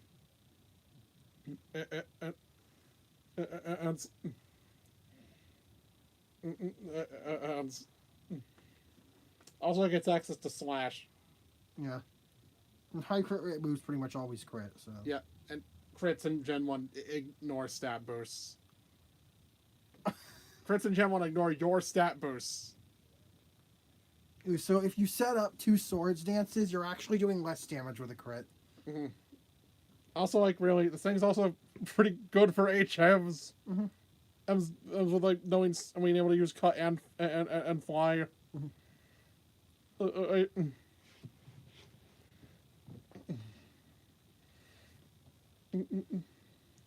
Ever find it weird? I don't know, weird how Gen 2, how Johto has like this whole section involving Farfetch'd when you can't catch Farfetch'd in Johto. No, I think you can. Oh, you can? Yes, you can. Damn. You just catch it in a later place. Ah. As, Damn. and Farfetch'd is just a really funny mon. Yes. And it's a very, very clear, very obviously a joke. Its name comes from an old saying. A duck comes bearing onions. And which means something oddly convenient. Something unbelievably convenient. Used to describe something. It'd be like, yeah, sure, that happened. Yeah, so its name, it's Farfetch'd plays into that. Mm-hmm. I believe I got the meaning of that right. That's why I assume it translates to far-fetched. Like, yeah, I think that's it's used to describe something convenient. Yeah, and so Farfetch'd it's just like the first joke Pokemon. Mm-hmm.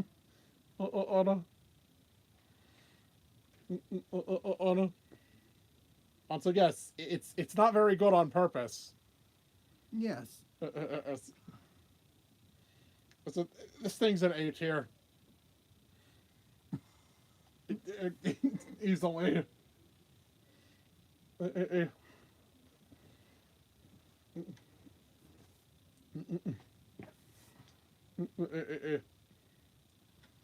Oh. And next is the Doduo line. The best of Gen 1's normal flying types.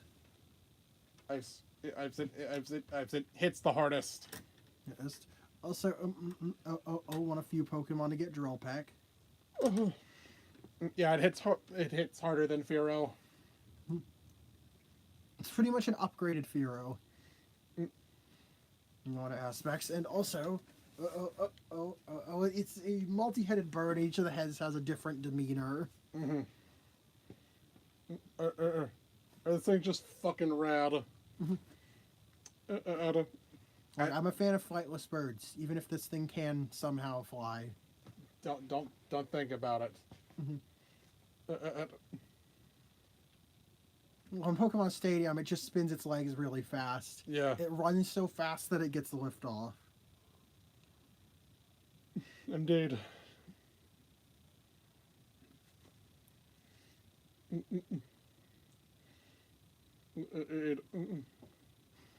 Dodrio's an S tier. Yeah, it's just like what I'm afraid it's peak.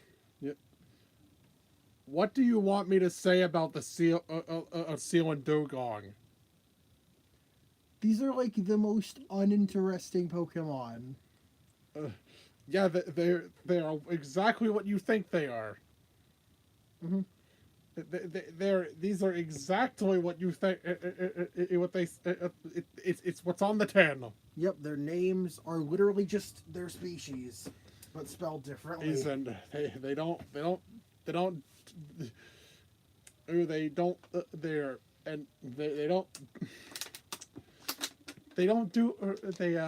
look very. They're just seals.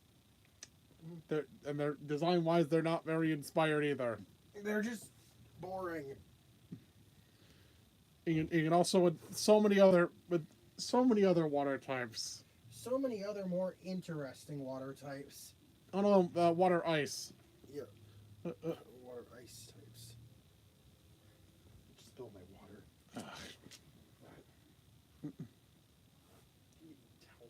oh my god, where? Yeah, over on the. I put it on the mud part right there. Oh. Yeah, apparently I didn't seal it. Ah, seal. You like a towel. Okay. All right, just a moment.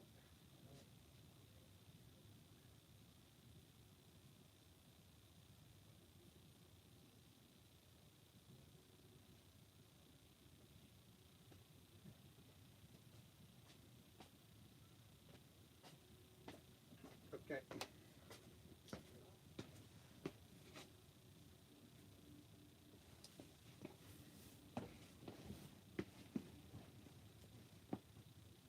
That's a very easy seat here. Here, I have I quite literally have nothing to say about of this line. I know. Mm-mm, mm-mm, I know.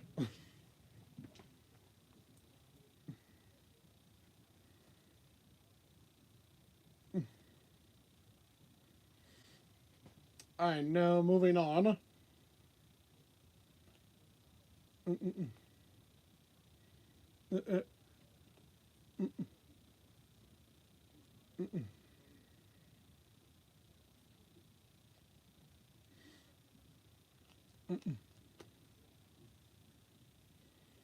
mm-mm. Now, moving on. On is the Grimer line. I know. Mm-mm. And I think their attempt at like making a slime a monster. When Mom brings home the sludge. God damn it! You put that on him. Did you clean it off? No. Do that. All right, I'll clean it. Wait. What? I thought you were gonna do that. No, I don't. Where? Right there. Here. Yeah, that area. Is it on the floor anywhere?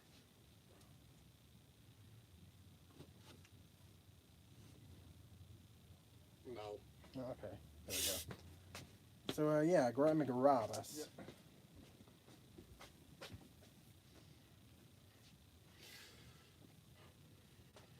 Yeah, it's clearly.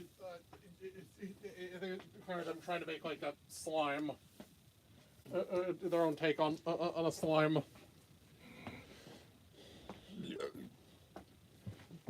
I'm. I'm.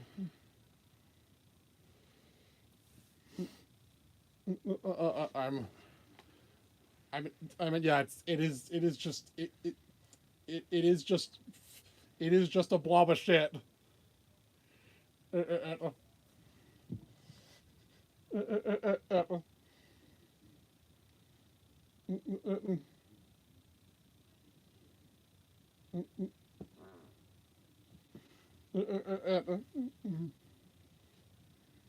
Grimy grist.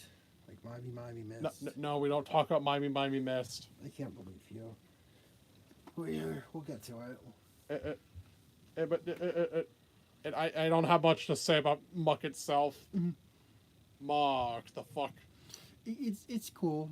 It's funny. It's fun to use. Uh-huh. It's got elemental punches.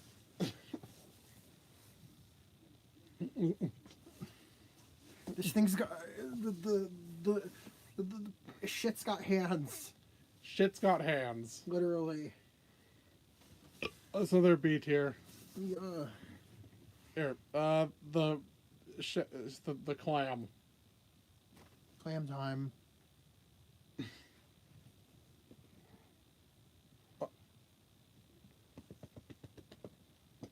Freak. Yeah, the clam. Yep, Shelter and Cloyster. Shelter's fucking tongue. Onion. Onion. It's not called a cockle. That's a type of clam, I think. Type of clam. No, it's not like cockle. Move slightly. Move over.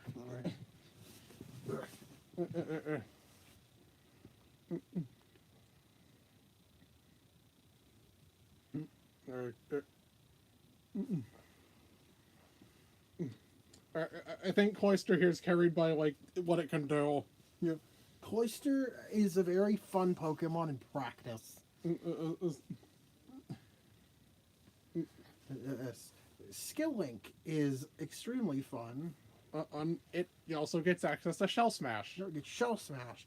It gets Pin Missile, Rock Blast, Spike Cannon, Icicle Spear. Yeah. It can do a lot of things.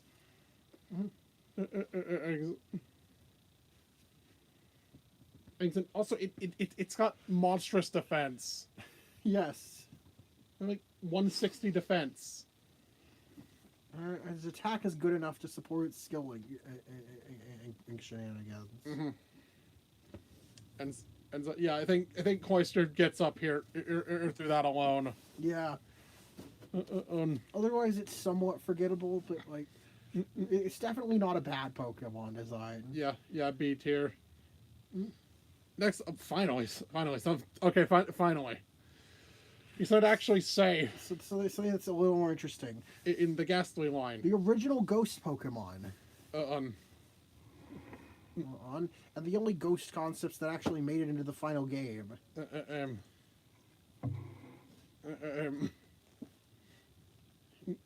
I'm sure there were others. I don't remember. Actually. No, I don't think yeah, there were. They actually, they weren't any other like serious. I think Gengar was like poison for most of the development. I think Ghost was added much later on. I think Ghost was like one of the last.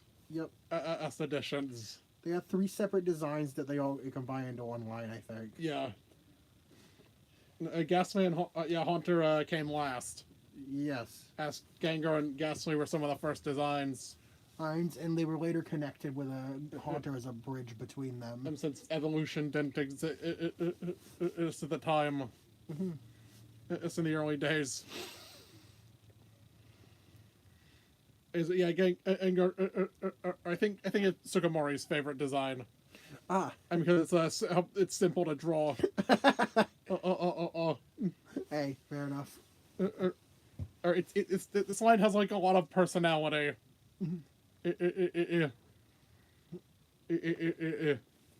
Like Gengar is like the quintessential example of a Pokemon that likes to cause trouble. A very good idea for a first Ghost type Pokemon. You kind of like, it's a trickster. It's a weird little shadow trickster thing.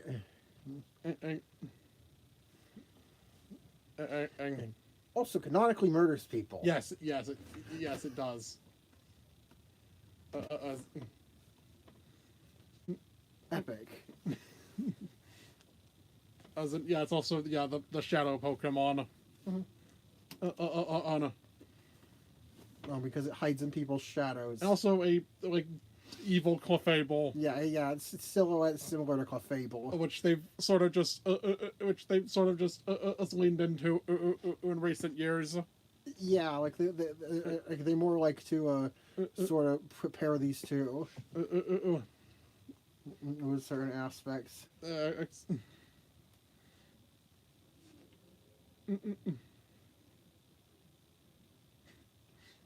I like how Gengar's Mega is grounded and Clefable's is now airborne.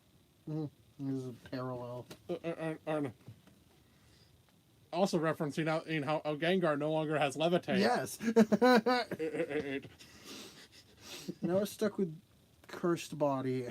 Wow. Couldn't give it like something better. Something, I don't know, something like Insomnia or some shit. Yeah. But either way, Gengar is also like just a monster, or in battle as well. Yeah, it's not just a monster in murder, but it's a monster in battle too. Yes. It was just a really sick design. I know.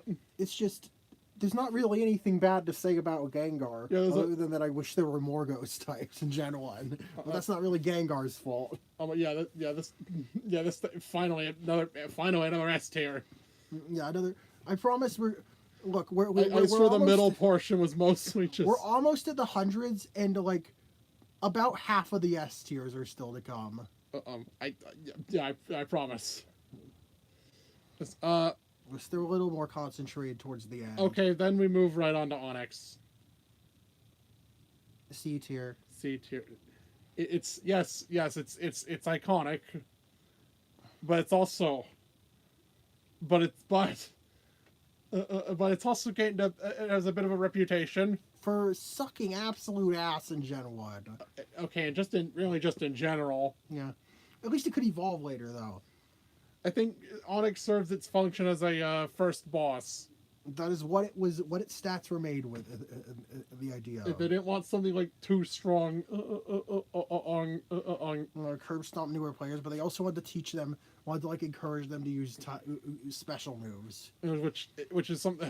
Which thing is here the.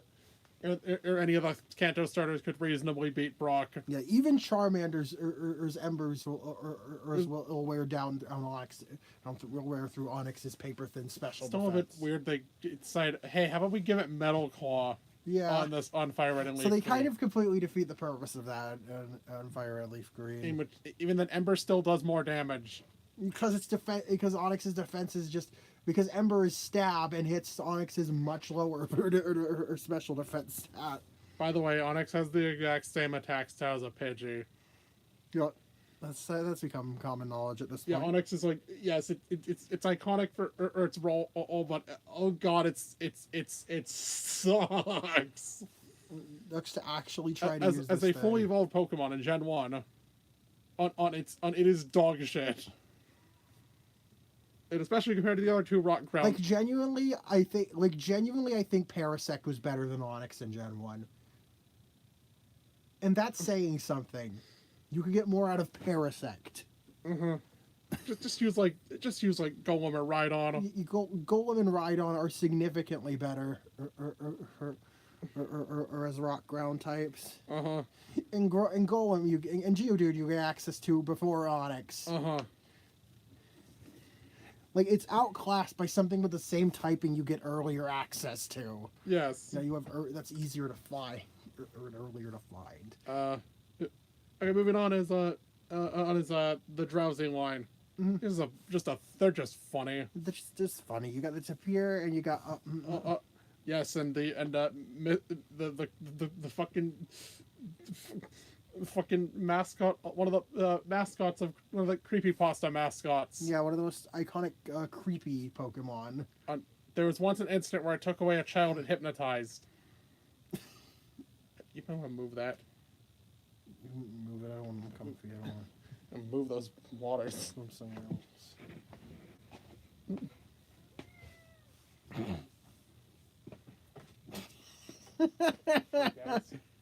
You're just waiting for the water to be moved so you can get up there. Hey. Mice! Christ! Pingus mice! What? You know, Pingus mice. Iconic creatures. Come on. Other way so I can Come on. lay more comfortably. Man, really? Yeah. Org. There are no bears here. We don't have any bears here. We're getting to the bear. But yeah, Drowsy and Hypno he fell off because of the slipper. He slipped because of the slippers. Yes. Dumbass. Drowsy and Hypno are just funny. Mm-hmm. Hypno's their fucking noses. The fucking giant, the bulbous nose. Fucking snorts dreams. Yeah. Points at Hypno, snorts people's dreams. Snorts people's Hey, dumbass, come here. Yeah? Get off. Yeah, what are you doing? Get off. Get off my iPad. Wipe that off. Ah, touch my arm. Turn. Like with a map, with baby, with tissue. Can you stand up? Ugh. Oh, it's not exactly the most comfortable place for me to sit to get up for. Or I'm the one looking at the shit. Yeah. I'm covering up. Moving on. Yeah, what is it? Yeah, I have I'm not using my iPad to leave away. Oh, for fuck's sake! Tissue's over here. God damn it, I dropped my phone. It's all, they're over here! Take them! Okay, Take them! Where are they? Right in front of you. Oh, okay. Take them. Yay, thank you.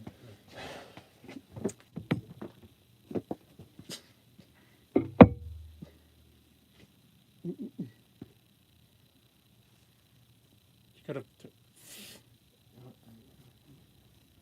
Wash. Yeah, What did you think was gonna happen? I don't know. Axel, what are you doing? What? Leaving no room for him. Yeah. And you take up more of the bed than he does. Oh, next up was Krabby. All that for the fucking Krabby line. Crabs. They're crabs. The Kangaroos rocking the Mr. Beast is pose. Was it its yellow sprite? I'm going to king your lure. Axel, Come on, don't step on that. get down. I'm sorry, he didn't leave any room for you. There's a room over there. Why won't you sit there? He wants to sit next to me. You have space next to you.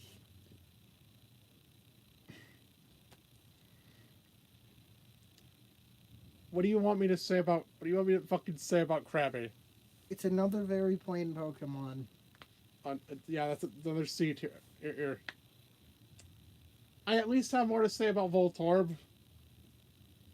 A little more. It's a take on the Mimic archetype. Mimic. Yes. That's its idea. My name is the fucking Mimic. Insert what the fuck booms. My name is the fucking Mimic. Oh. Yeah.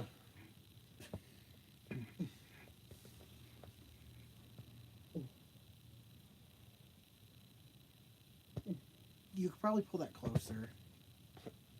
So they can hear me. Yeah. I should really got a microphone. Yeah, that should be cool. You can just push it as far as possible. I mean, I guess that's fine. That's fine. And Voltorb's also, the line is also like a positive and negative charge. Yeah, which you recently heard pointed out. Like, yeah, Voltorb's negative, the Electrode's positive, and it's reversed. And that's either in their expressions. As reflecting both their expressions and their inversion. And yet, there's a little more to these guys. Yeah, as than a lot of people say, it's just a Pokeball, but like, in effect, they're just a Pokeball. It's like C tier. Yeah, they're just kind of boring.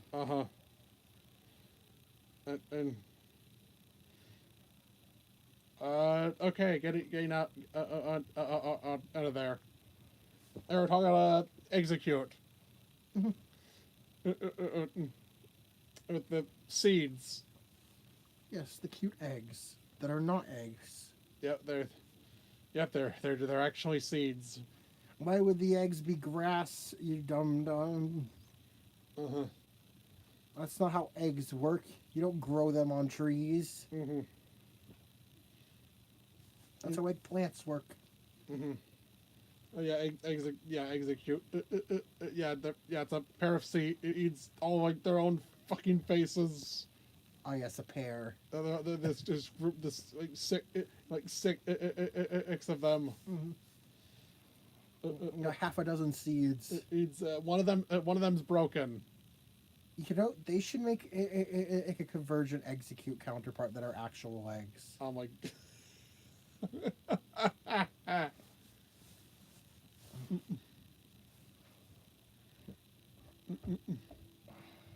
make it into like an actual fucking bird or some shit. Yeah, and it evolves into like this big multi-headed bird hydra thing. And it's vaguely executor shaped. Uh huh. Yeah, that's what you can do for a convergent. Mm-hmm. Yeah, and Executor's just goofy. Mm-hmm. It's a palm tree. It's sort of doing what Dodrio is doing, with the many faces of different expressions. And This time the expression aspect is a lot clearer.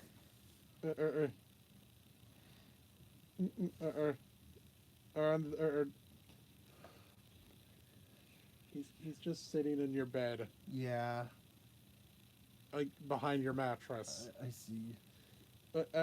Executor's Executor, I think, was the most popular. They think the internal poll they did. Yeah, the most popular Gen 1 Pokemon at Game Freak. That's what they did during the game's development. And this one scored at the top.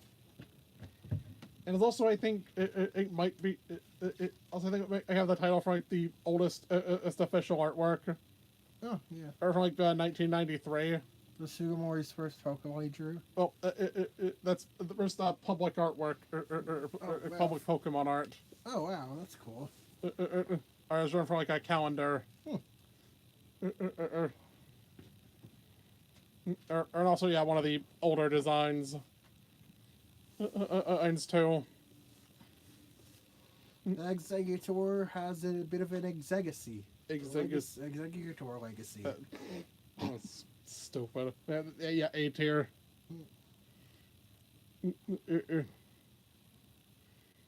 Moving on, the bone. The Boner. Cubone and Marowak.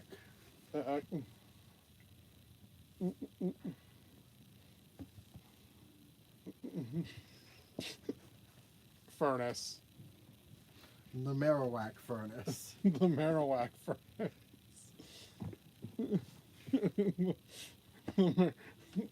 The Marowak Furnace. The Furnace, that's the Alolan form. Yes, the Marowak Furnace.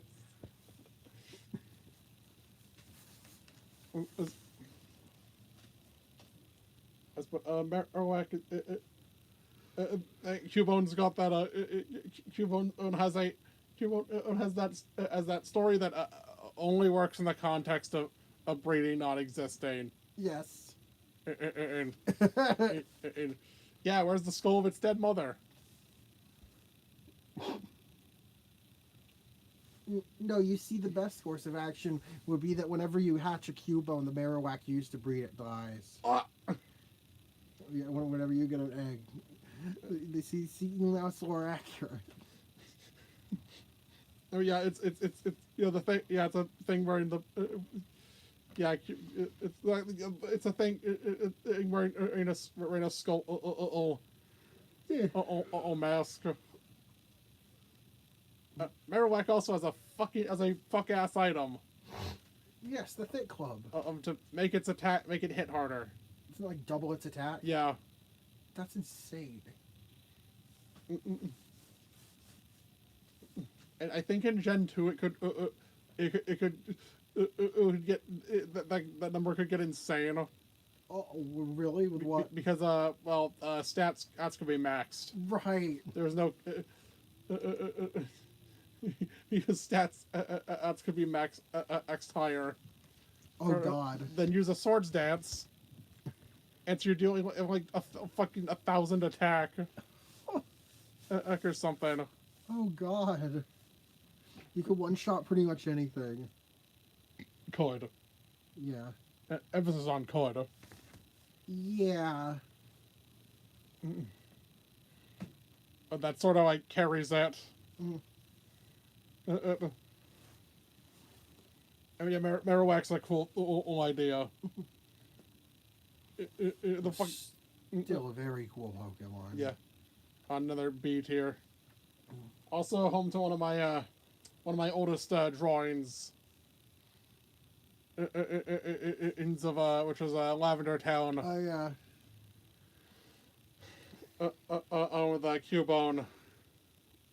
And with Barney jumping out of prison tower. That's his fucking mom put it. Yeah, it's the ghost. He drew one of the ghosts. Said mom called it. It said it looked like Barney the dinosaur jumping out of Prism Tower. Thanks, mom.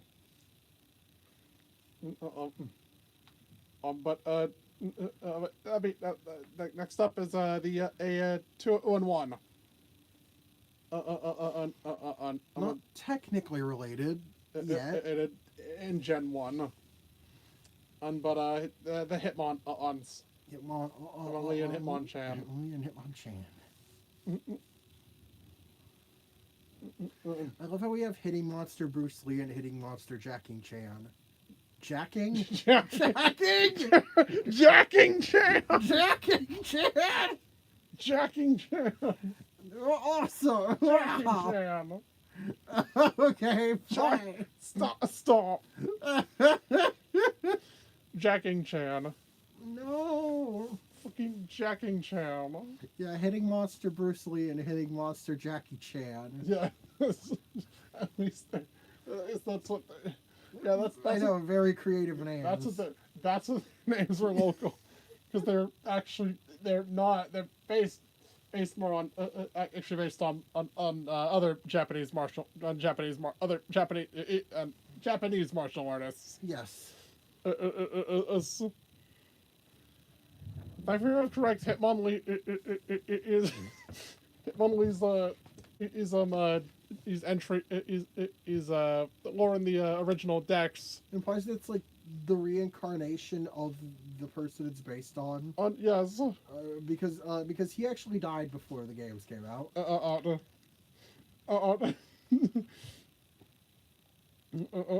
Which is fucking wild. Like, hey, you remember that guy that died a few years ago? He's this Pokemon now. Hitmonlee being like the fucking better one in Gen 1 is funny. Yeah. Hitmonchan does. Hitmonchan in Gen 1. He certainly does. Its whole gimmick is using the elemental punches. On 35 special attack. Awesome. It has a special stat of 35. I think with the split, it finally got what it needed. And Iron Fist. Yes. And also in addition to Drain Punch. These are just like cool duo of humanoid mons. My God, imagine if. I'm sorry, I don't remember which of the Beatles was dead by the time Sword and Shield came out. What the fuck? I promise I have a joke for this. Half of them.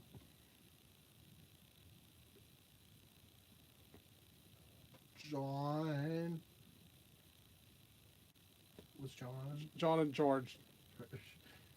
Like, imagine if Sword and Shield came out and they had they released a Pokemon. They were like, "Hey, this." They implied it was the reincarnation of John Lennon. Like, that would have been insane. Oh my God. I really gotta be. We really should be wrapping this up. Yeah, the Hitmons are in B tier. Time for Lickitung.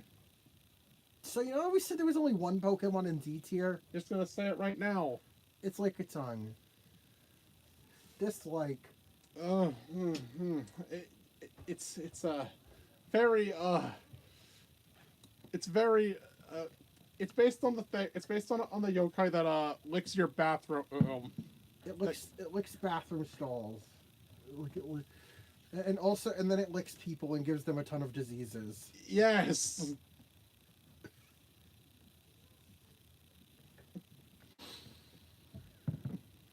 Essen. Also, I think it's number. I think I remember it's a Which number? It's number 108. And also, it's Which in Japan sounds like sounds vaguely similar to a slang term that means oral sex. It's a cunnilingus joke. Or,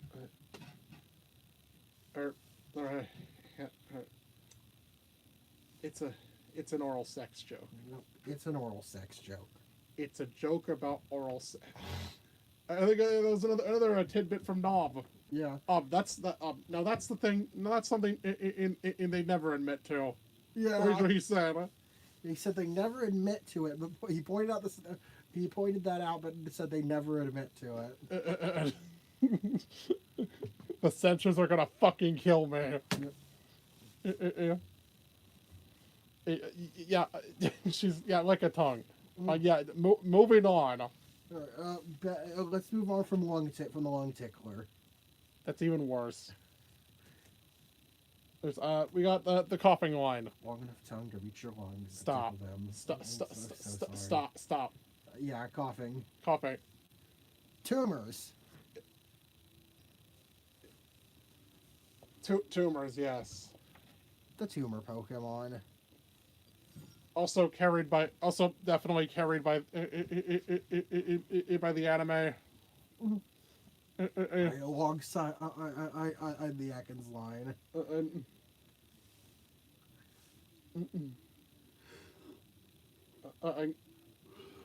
Weezing can also just blow up. Amusingly, these two are version exclusives, but their counterparts are not each other. Weezing's counterpart is Muck, and Orbach's counterpart is Sandslash. Yes.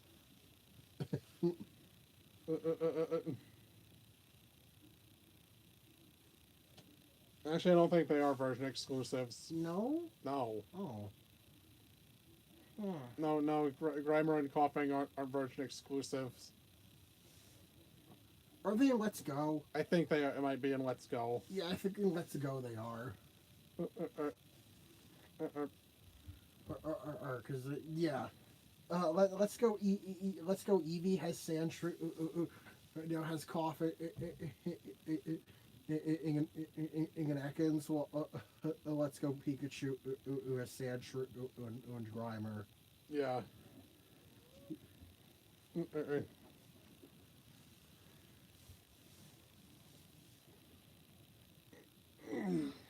Yeah, let's go, and also let's go. Pikachu has an Alolan Grimer trade. Well, let's go. Eevee has an Alolan Meowth trade. Yeah, Weezing's also like a really fun to use. Yeah, it's better as a special attacker. Yep. Its special burn set is much better than its physical What the burn fuck? set.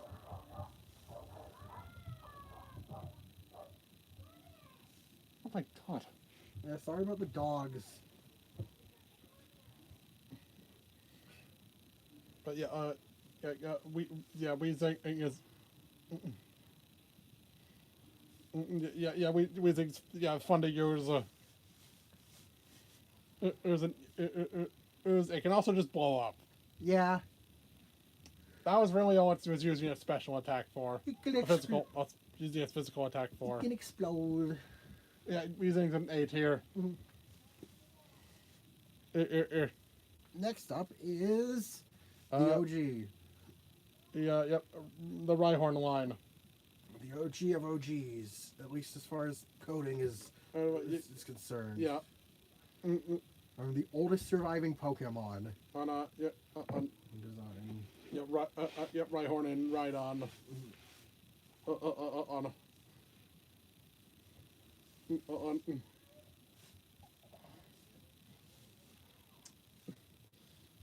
I used to just name my Rhydon 001. Yep. Imagine naming a Pokemon after its index number.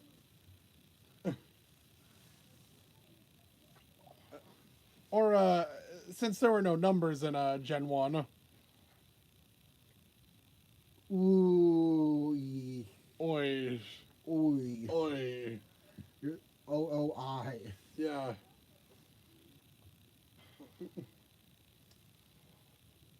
Linda 8 Gary. Yes, no ampersand, so, Oh, yeah. 8. Mm-hmm. That was Kangaskhan, by the way. Linda and Gary. Linda ate Gary. She ate her son. Oh, God. Look at this game freak. You've made her eat her son. But either, yeah, right on. Yeah, it's a fucking kaiju rhino. Yes. Oh. Also, the Pokemon whose design is most intentionally correlated with horn drill, Mm-hmm. as it literally has a drill for a horn.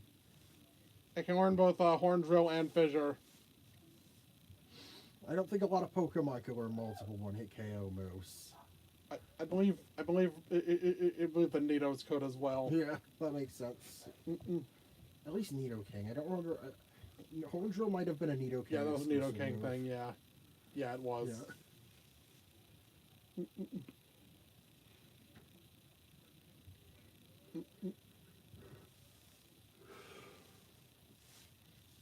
Yeah, horn drill. Yeah, Nidoking could do horn drill and fissure.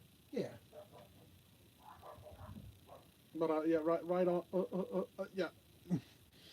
So just to say about right on. Yeah, except it's tier placement. And is A. Yep. Now then there's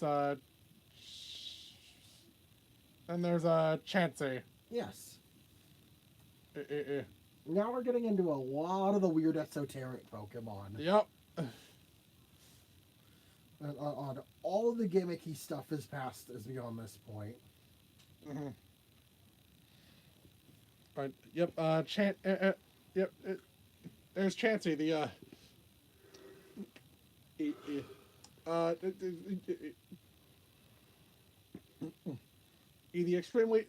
very rare encounter.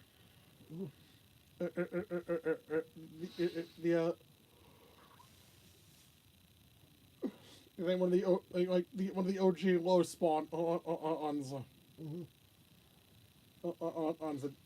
Didn't help it was in the fucking Safari Zone. I think the rarest Pokemon to find in Gen 1. Yeah. Now, not only is it a 1% encounter, but you have to you can only find it in the Safari Zone until post game. Mm-hmm. It's in Cerulean Cave, right? Yeah, and Red and Blue it is. Yeah. In Yellow, you only have the Safari Zone then, huh? Yeah. That's awful. Well, why the fuck did they remove it from Cerulean Cave in Yellow? Now, otherwise, it's either a 4%. It's most a 1% anywhere. Most sections, but it can also be a 4%. And where? And it can also be a 4%. And in other parts of the map. Oh. Or other parts of the Safari So Zone. it depends on where in the map you are. Yes. That's weird. Yeah, depends on which map. Which part? Yeah, it depends which part of the map. Huh.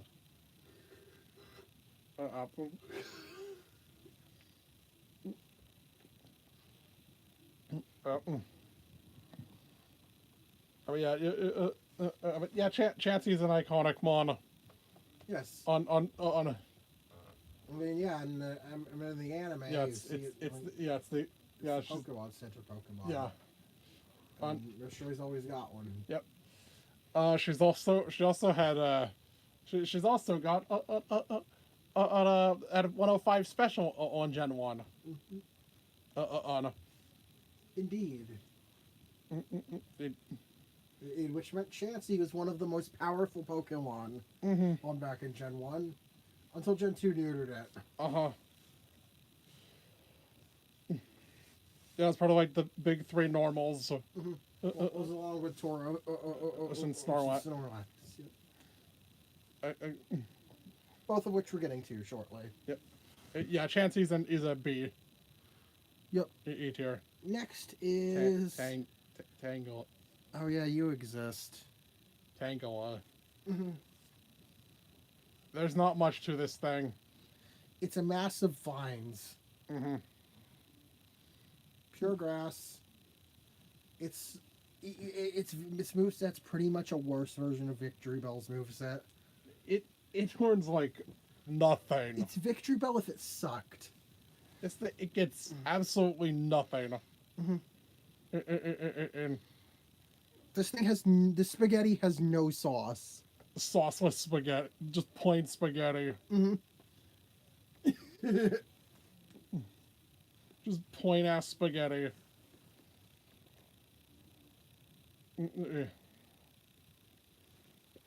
Yep, that's another C. Jumping up a bit, it is Kangaskhan. Does this look like a kangaroo? No. Yep, yeah, kangaroo is known for being really scaly. I love kangaroos with scales, like plated armor. Armor and and fangs. It's not a kangaroo. The only thing it has a pouch, and I guess it's brown. Mm-hmm.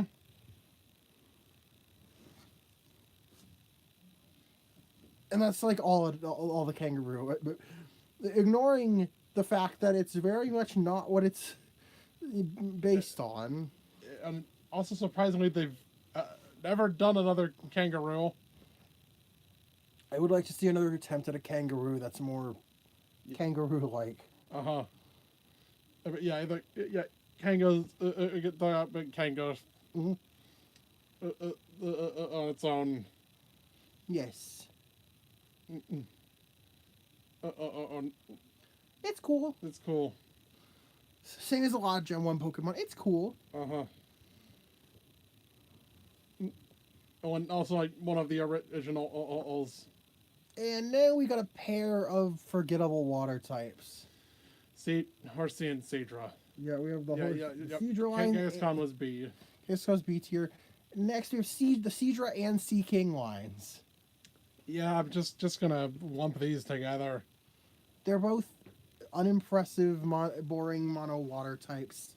Seadra is just feels very incomplete. They have somewhat cool designs, I guess. Like Goldine's pretty. Sea King's got cool patterns, I guess.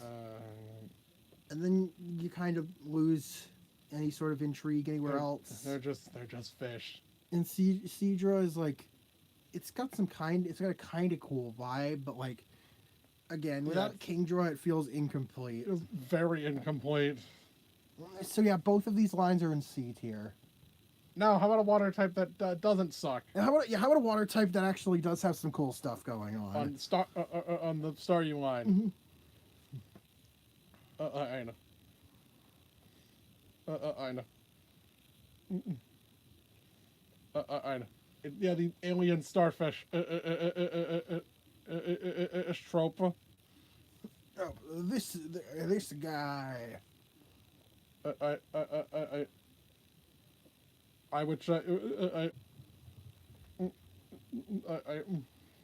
It's a starfish with a pearl for an eye, and then evolves into a double starfish. Then it's somehow like on an axle. Like it can rotate like an inorganic machine somehow. Stormy spinning is wild. Yeah, you don't want to fuck with this starfish. There's this thing's it's one of the OG Pokemon to bring about the concept to invoke the concept of 4 move slot syndrome. Because it's often very difficult to figure out what to actually put on the move set for it. Also, fun fact about Staryu that I have pointed out that I didn't know about until fairly recently is that it is actually an asymmetrical Pokemon design, or at least not 5 ways of symmetry. Like you see, like notably, like you see its eye, how it has the band going down the middle. It also has a band going off to the off to its left. Oh yeah. That's like a pretty consistent design element somehow. Yeah. Yes. Starmie's Rab. Yeah, I love That's this an thing. S tier. Yeah, this thing has aura. Now we get into the segment of Now we get into more weirdos. We had a bit of a break with some water types. a bunch of some random this group of random one-offs. With a couple Pokemon that evolve but have something weird and fucky going on with them in some way. We got this bunch of one-offs in Gen 1. Like, aside from the weird intermission of two-stage water types, everything Chansey and Onward in the Pokedex is kind of fucking weird. Here, so starting with Mr. Mime. Yeah. Mr. Mime. Yeah, Mr. Mime. I'm the This silly fellow. oh, Mr. Mime gets all the traits that people Hypno has. People apply all of the for Hypno to Mr. Mime. When Mr. Mime has literally done nothing to earn this. I think apparently they were at. I think apparently the Detective Pikachu team asked, "What is Mr. Mime?" Response? We don't know. The fucking we don't know. And of course, this is the time where they leaned into Mr. Mime. I'm being uncanny. They made it all weird and fleshy and put in Detective Pikachu. Yeah, but yeah, Mr. Mime is it's a mime. Yes. I'm except with its psychic powers, it can like stiffen the air particles to make its miming to like have action make what it's miming with actually physical, even if you can't see it. You can put up physical walls. You probably juggle invisible balls. Yeah. You can play with balls. Yes. As an also, its Japanese name, Barrier. Nob is quoted saying, he was against the name Mr. Mime because if they added genders in if they added genders in a future game, it would make things awkward.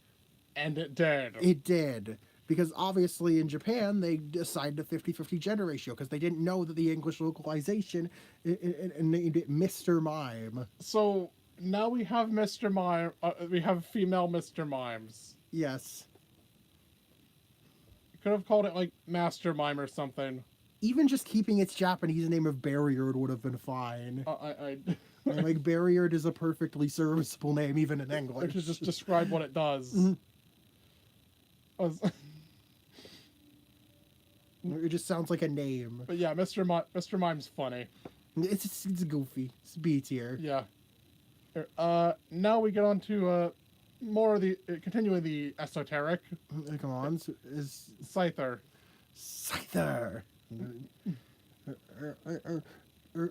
Objectively the coolest bug type in Gen 1. Yes. It's literally a mantis with dragon features that it has scythes for hands. It was originally it was the reverse. Originally it was going to be a dragon with mantis features. Scyther's like a really cool.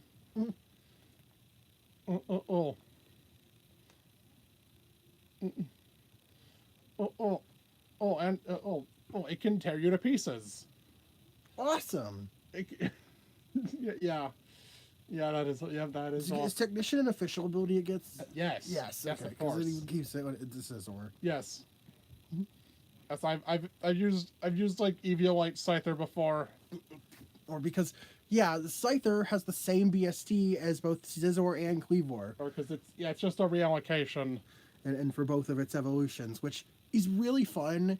I think if any Pokemon were to have an excuse to get a bunch of evolutions throughout the generations, it would be Scyther. Yeah. Or because of how they handle it.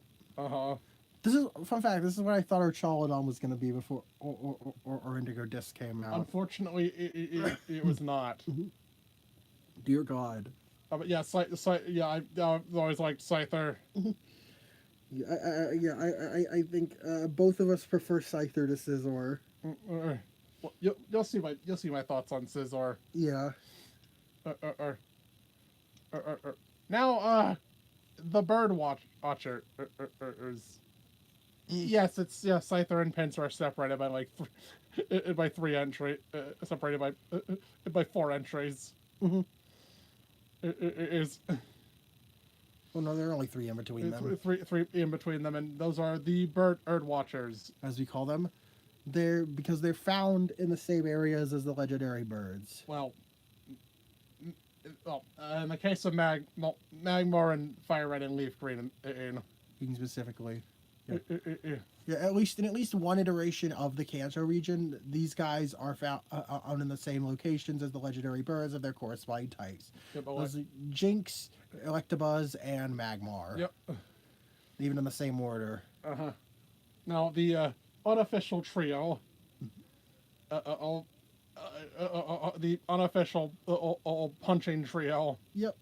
The elemental punches before they before they were widely distributed, and before they became physical and made it run it's suboptimal to run on them on Jinx and Magmar. Uh-huh.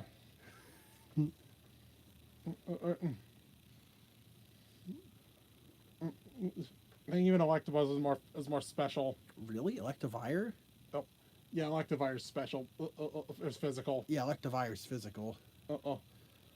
Also, yeah, Electivire is the only one who would still want to run Thunder Punch. Does it get Iron Fist? No, not officially. No, of course it doesn't. Yeah, of course. All right. Yeah. These 3 are being lumped together because they sort of like a similar aura of like being these rare single stage elemental Pokemon. I would not really call Magmar and Electabuzz particularly good in Gen 1. Like at all. But they're mainly because of their movesets. They're god awful movesets. But at the very least, when they later got actual movesets, well, he's used Electabuzz in Let's Go. Uh-huh. Oh, and Electabuzz performed pretty damn good. Well. From what I even remember. Yeah, I remember Electabuzz performing pretty well. Jinx can just destroy the game. Yeah, I think statistically, Jinx is the most insane of them. Uh-huh. Ice Psychic is a very good combination. And yeah, of course, later on, Jinx would be dropped from this trio. This, pseudo trio. Which, like, I mean, I can't blame them. I'm considering, So, sure, it was a smart idea for them to think, what if we came back to this design? Yeah. And refused to fix any of the problems? Yeah. If you know, you know. So, I think at this point they should just make a brand new third Pokemon for the group. Yeah. Like if they want to phase out Jinx, at least add a new Pokemon. They want to not put it in the spotlight. I didn't like separate it more from these two. Add a new Ice type. Give it like a baby form that evolves at level 30. 30, yeah. Baby form that evolves at level 30. Pure Ice type. It evolves with like a Refrigerizer or Freezerizer or whatever. Yeah. Or through trade.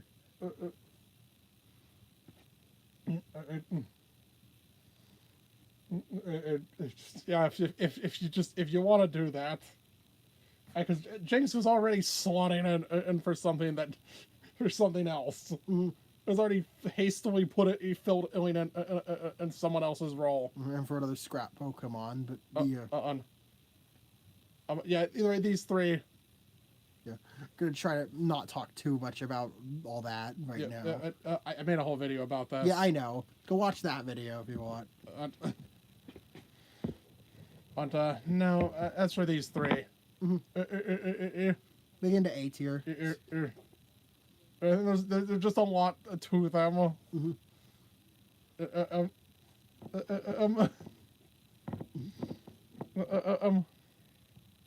I mean, I've used Jinx up. I think Jinx has been like very helpful, and it's like a very helpful one in Kanto. Yeah, Ice Psychic is an insane typing. Mm-hmm. Now moving on is Pinsir. For some reason, separated from Scyther. Yeah, but it's a stag beetle. Why does it have this mouth? Well, because the Stag Beetle's pincers aren't its actual mouth parts. Uh huh. I was trying to figure out. I tried to figure out like why is it shaped like that. Yeah, I have no idea. Speculation is it's possibly also be like partially a demon. Yeah.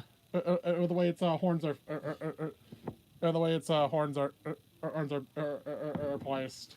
Another good candidate for having been retyped to Bug, but they didn't. Dark, but they didn't. Because this thing is also described as being really vicious. Like this should have been Dark type too. And also it would have helped with Heracross. Yeah. It's doing like counterpart to Heracross.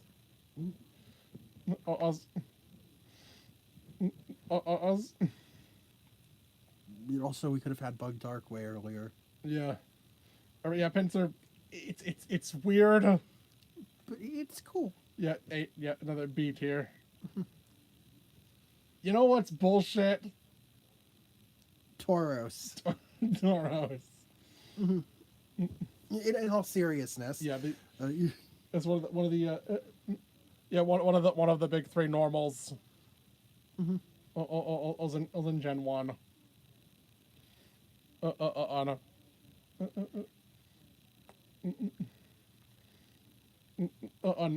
It hits like a motherfucker. Mm-hmm. It hits like a fucking truck. I can also could use take advantage of a hyper beam. Even no recharge. Yes. Oh yeah, because in Gen 1, if you if hyper beam knocked out an opponent, and it was allowed, and you didn't have to recharge. Aren't you? Yeah. Tauros is just cool. Yes. It's you have to say it's the raging bull. Oh.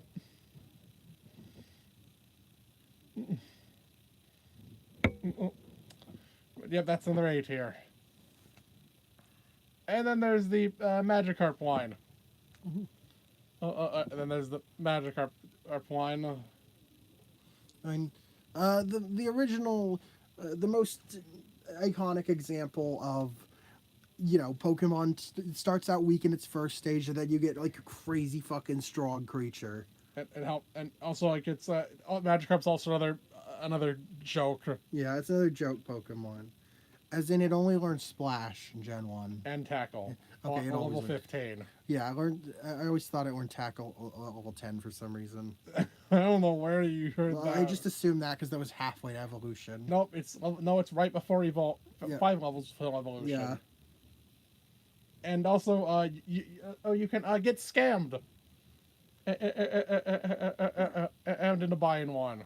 Can't you catch your own pretty quick? You catch your own not long after. Yeah. Or because you get the old rod. And it's not like it'll be evolved before then. And it's, yeah. Yeah.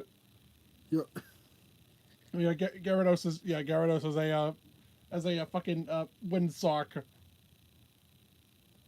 Yeah. Fucking not dragon. Receive interesting giant skeletons. Sure. Sure. All right. Yeah.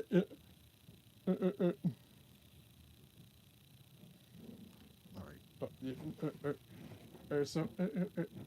Yeah, Gyarados is a very iconic mon. On for a reason, and thus it gets 8. Yeah.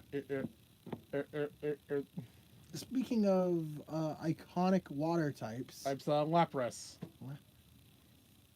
Yeah, next is Lapras. Lappers. Lappers. So Lapagris. it's it's, it's, it's also like also one of the oldest Mhm. designs. Yeah, but another one of the oldest Pokemon, Lapras. And in how its original Dex entry mentions how it was endangered. But now but by the time of I think Gen 6 or 7 I think it was 7. Gen 7 it mentions how Due to eating conservation effort, or it's bounced back from its endangered status as the population's been rekindled. Good for Lapras. Also just it's got crazy ass moveset. Mm. And also stab on Surf and Ice Beam. It went Psychic and Thunderbolt.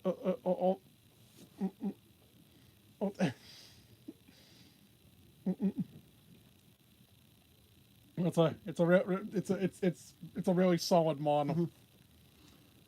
It's just got a really strong design. And it also X and Y gives you one for free. Yeah, why the fuck did they do that? Well, so you're not stuck screwed out of Surf. In case you needed something that could use Surf. Or I guess. Don't they also let you catch Meryl in the grass there? No, that's no. No. No, if you somehow don't have any water mons. I love how you could tell in X and Y that they really just wanted to get rid of HMs. You could just, yeah, you gotta just surf a few tiles, or like 5 tiles, was the minimum. Because they were realizing how restrictive HMs were. Mm-hmm. And also the fact that the game, they're barely, you barely need them. You just need Surf and Strength. Anything X and Y. And you know what? Lapras can do both. Yes. Lapras can actually do both. Both. Oh, can learn Strength? Yes. Nice. Yeah, I could always could. Nice.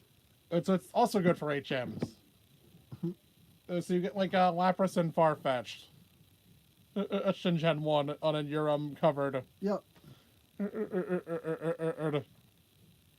In terms of HMs.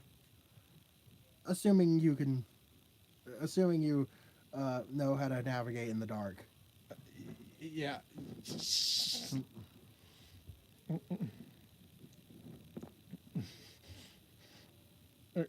But no, but yeah, not much else to say about Lapras. It's an A-tier design.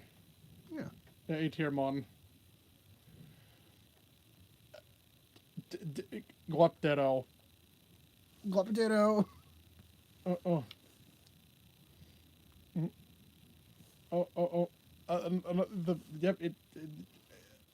What do you want me to say about Ditto? It's also slime. It's also mimic. It's also like a supposed to be based on like a smiley face. Yeah. A Oh.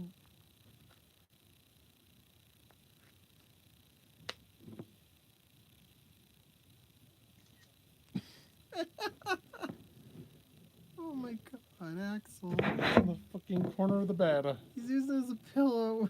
Can you see that? Let me see the picture.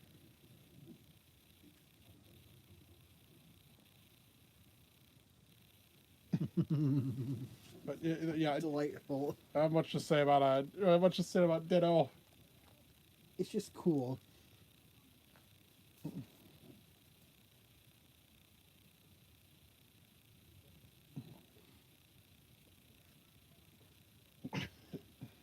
I can take a picture from that angle.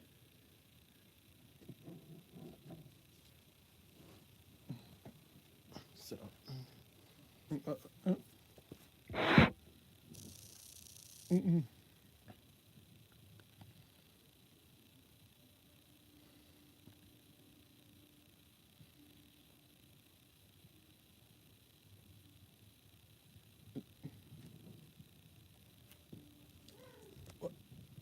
Then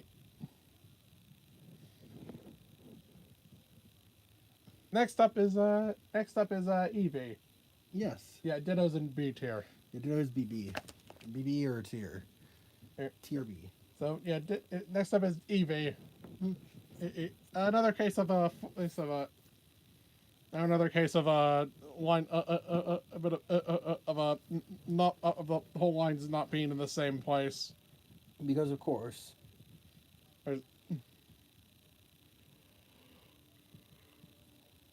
There's, there's Eevee. Eevee is like the second mascot. Now is now become like the second mascot. Your secondary mascot of the series.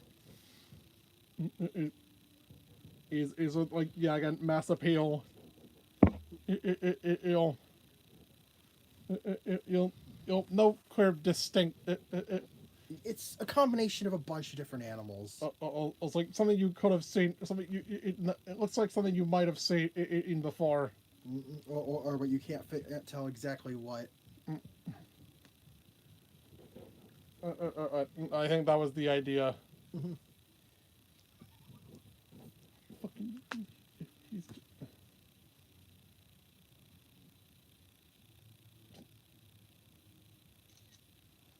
I got a picture.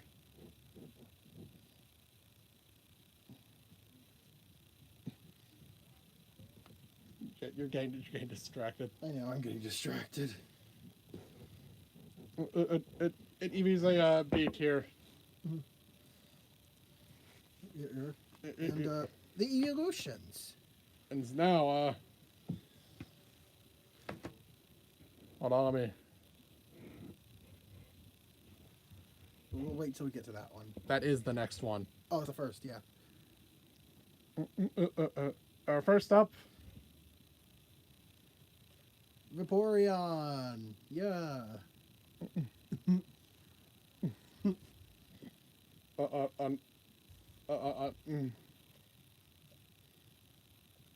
This creature. Mm-hmm. His name is Elvis. Yep. Elvis Presley died on the toilet. That's why. That's insane. That's why I named my Vaporeon Elvis.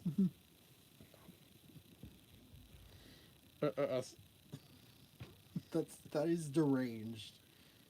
And Vaporeon, it's very cool little design. It's a fish. Fish thing. Fish, dog, cat. Uh-huh. Your dog, cat, fish.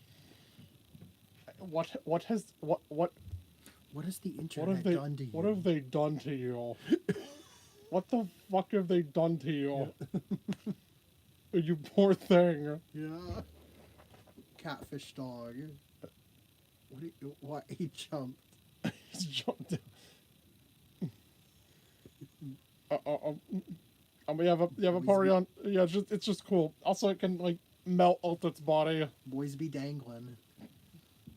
Yeah, it's like melt its body. Yep.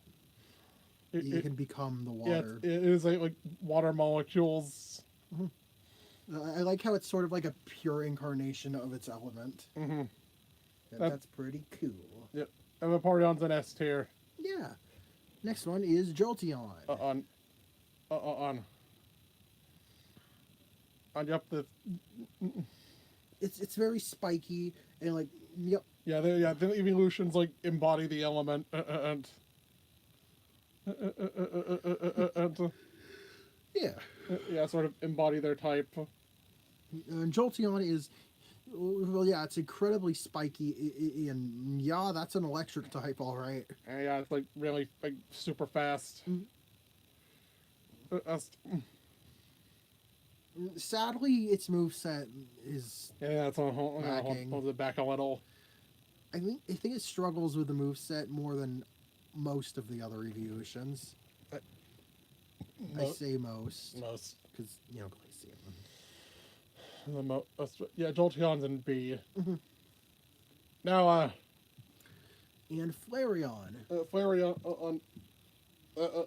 Flareon's I think in my top 10. Yeah, another top tenner. But a spoiler alert, it won't be the last. Mm-hmm. What if I ever get old again like that?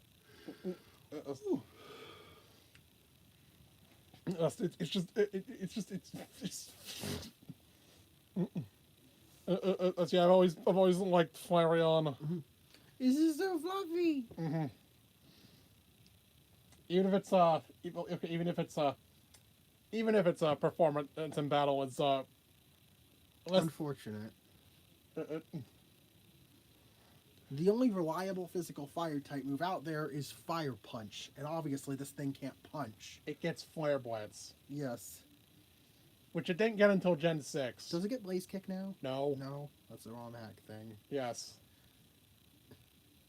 Give this thing Blaze Kick at least. God. Yeah, this one's the physical one of the physical EVs. Yes. And it's the one that struggles more. Mm-hmm. Or between those two. Because fire doesn't really have many good physical options, unless it's a signature move. Yep. Mm-mm. Mm-mm. Mm-mm.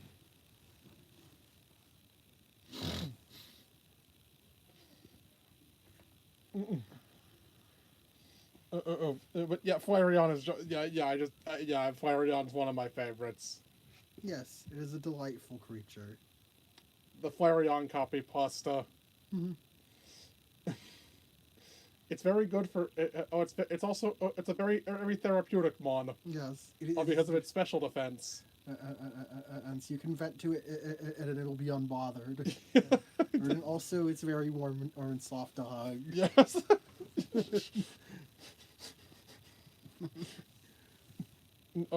Moving on. Yep. On the fossils. Yeah, we said flare on S tier. Yep. No, wait. Yep, S tier. Yep. Oh, wait, no, wait. Yep. Oh, wait, I almost forgot. Almost forgot about this strange beast. It's the Porygon. Yep.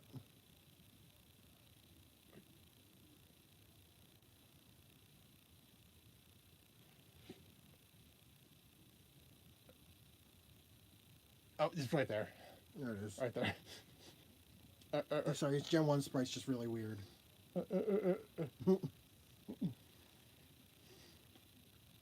Gen 1 sprites being like monocolor. I wasn't expecting it to. It's that color scheme because it's a normal type. I think. Alright, yeah. Right, the typings are like color coded. Yeah.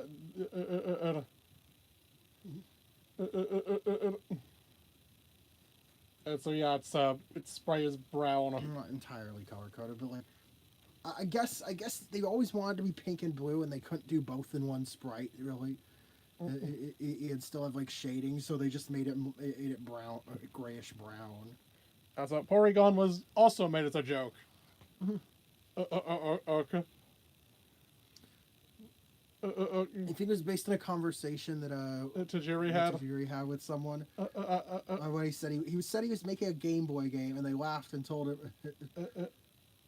he should be working with polygons. So the team made a Porygon. Yep. There we go.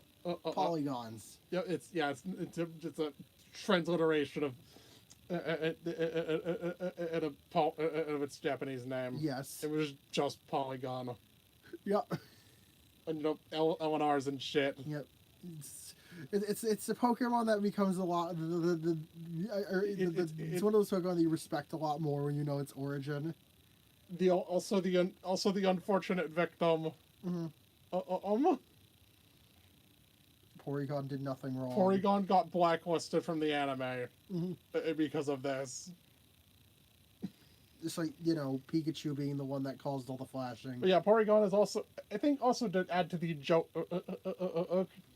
It's the most expensive thing in the game corner, or in both versions. It's overpriced, and it sucks ass.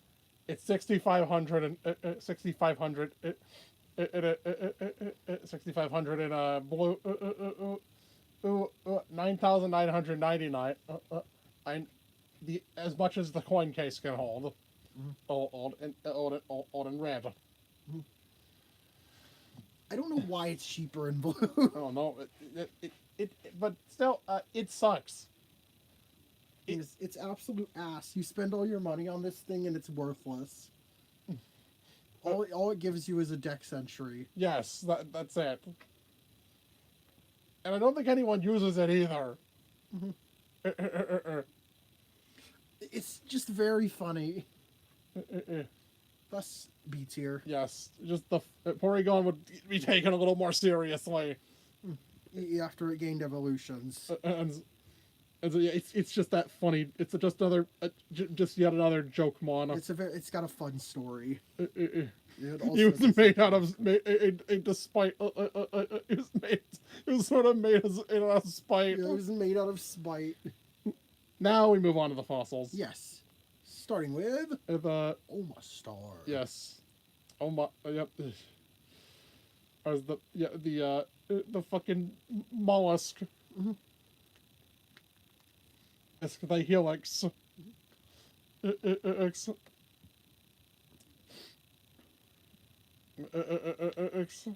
The Ammonite. You know, from Ammonite. Yep. Omastar. Yep. I'd almost. Oh, yep. Yeah, this thing doesn't learn Power Gem. Why? No Power Gem. Yay, shit. Yeah. Special attacking water in rock type with no power gem. Many such cases. Yep, many such cases.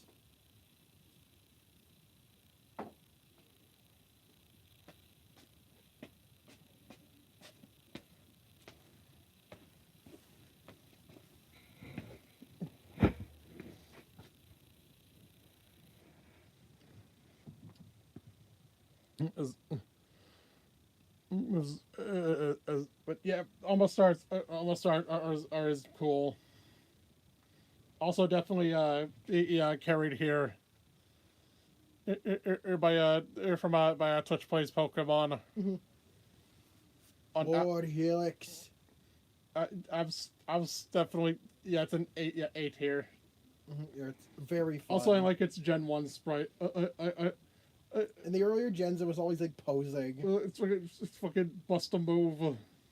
Mm-hmm. Hi. Hi, Ackle. Hi, you little squingus. Hey, fat ass. Now moving on his on the Kabuto line. Yes. That survived from the dome fossil. The horseshoe crab. The horseshoe crab trilobite thing. And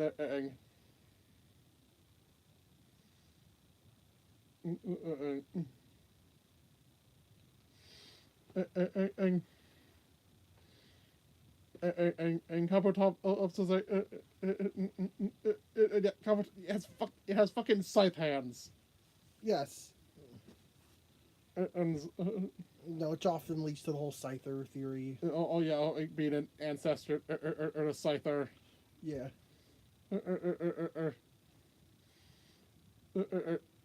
It's just a sick ass design. Mm-hmm. Can't go wrong with scythe hands. Yep, that's an easy S tier. Yeah. Okay, well, you can go wrong with scythe hands, as if the rest of the design kind of sucks, but we'll get to that much later. Much later.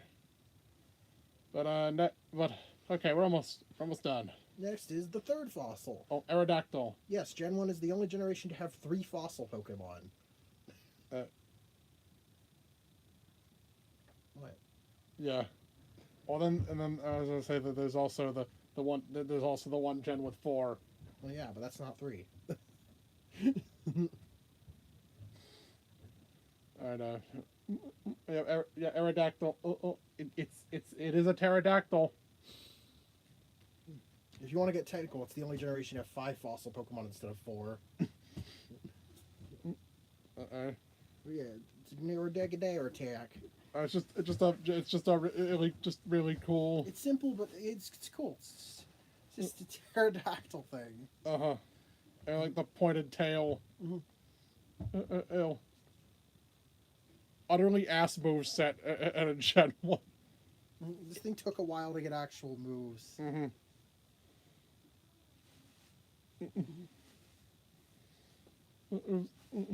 Yeah, it's a cool design. Mhm. Another S tier. And now we get into the last of the normal of the big three normal types. Snorlax. Mhm. Well, if you want the definition of a fat ass, Yes, this is a bear. it's based on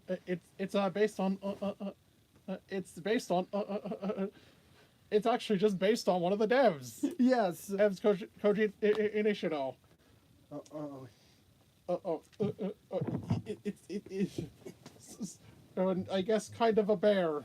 Yes. It's bear-like. Like the whole hibernation aspect of it. It's based on a man.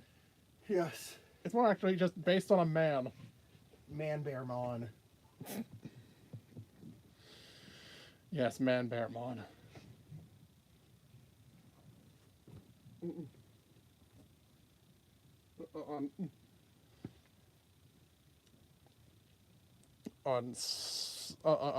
Yeah, it's just a very iconic design.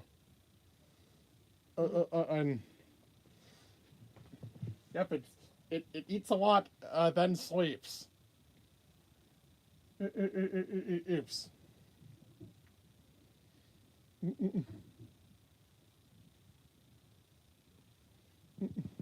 Yeah, same.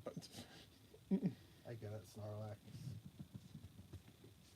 Also, you can get yourself like a fucking life-size Snorlax. Awesome.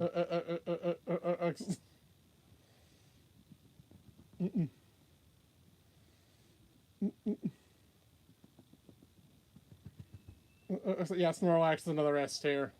Is a...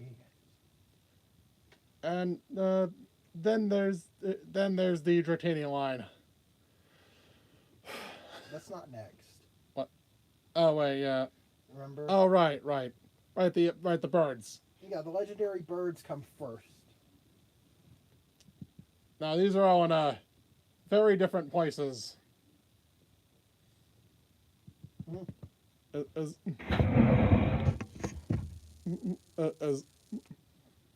Starting with our Articuno. The ice bird. Bicerd. It's a very majestic design. I know.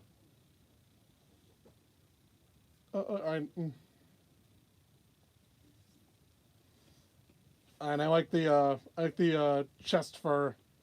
It's got. It's very, very regal. Very regal. Oh, but it's a B tier. Regal eagle, but not an eagle. Uh-huh.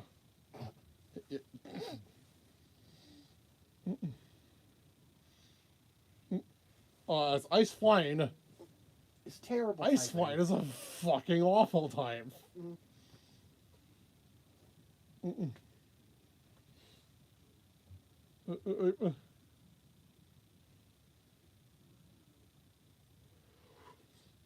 Zapdos. Now Zapdos is the most. Zapdos is like the most consistent and of the three. Yes. This electric flying is actually a good typing. Mm-hmm. And it's only weak to rock and ice.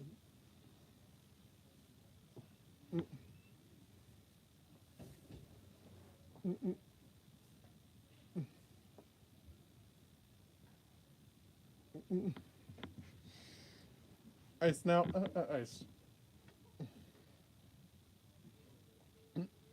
Ice. It's a thunderbird. Yes.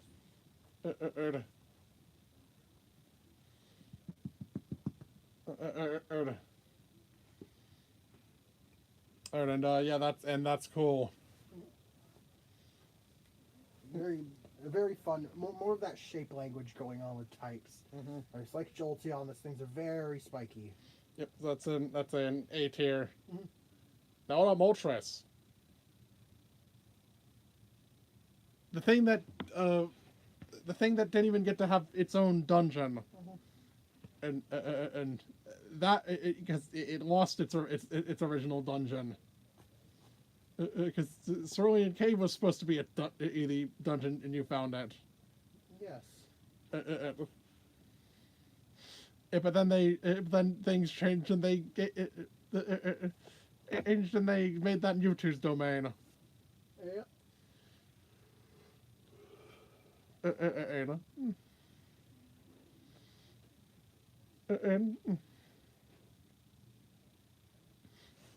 And what happened? What happened here? It just kind of looks like someone lit a turkey on fire. Or it looks kind of dorky. I've seen this thing peeled. Oh. Yeah, Moltres is a C. In that aspect, in that regard. It just looks kind of lame. And don't worry, we got a better Firebird or the next gen. Okay, yeah, that's those three out of the way. All right. Now onto Kanto's Soul Dragon type. Yes. I bend it's pseudo legendary. Either retaining line. And guess what? Oh, right. Yeah, pull that out. Well, actually, it's right here. I want you to pull it out. Lift them up. Yeah. The creature.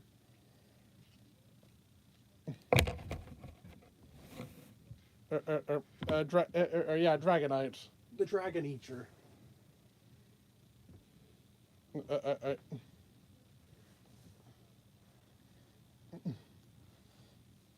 Yes, it is a very different, very drastic departure from the first two stages.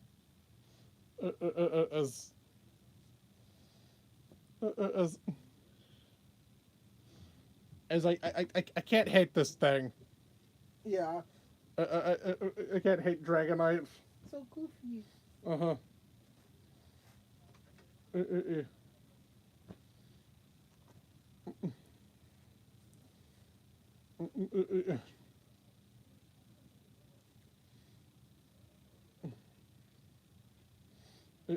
That's a B tier.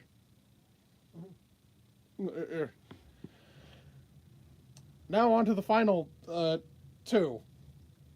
Yes. Now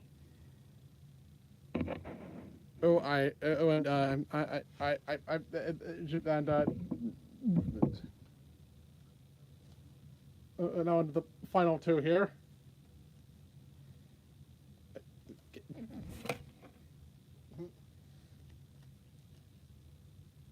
Mewtwo and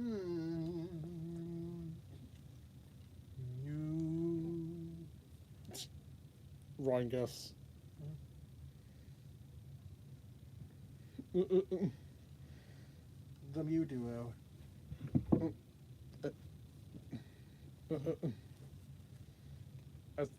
Unfortunately, that Mew cannot stand up. He face planted onto the camera. But yeah, these two. You talk about these two at the same time. Yes. I'm just these very iconic. Stars of the first movie. Yes. The first movie of Pokemon ever created. Not to be confused with the second movie of Pokemon ever created. Stop. We're not there yet. I know. We'll get to that one. As always, we'll get to it.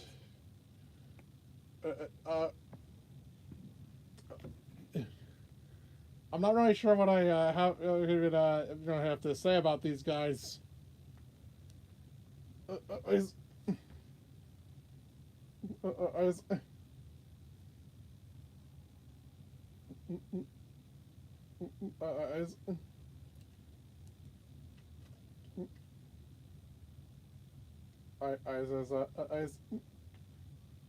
you two, I think is like I think what I could probably say would be like my favorite Pokemon. I think I could easily say that. Yeah. Out of my top 10.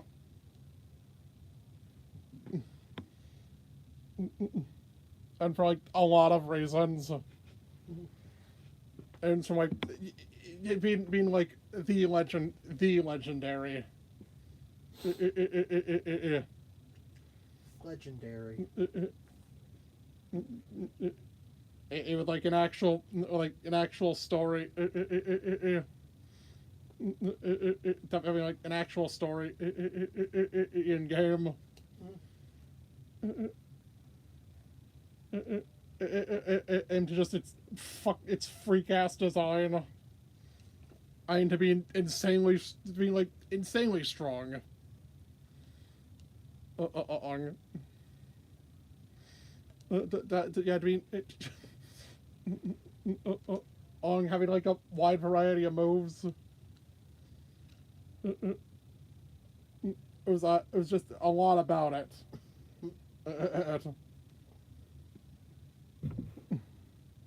As for Roingus. As for Roingus here, here I could say the same. It's a fetus. Yes. It's meant to be a fetus.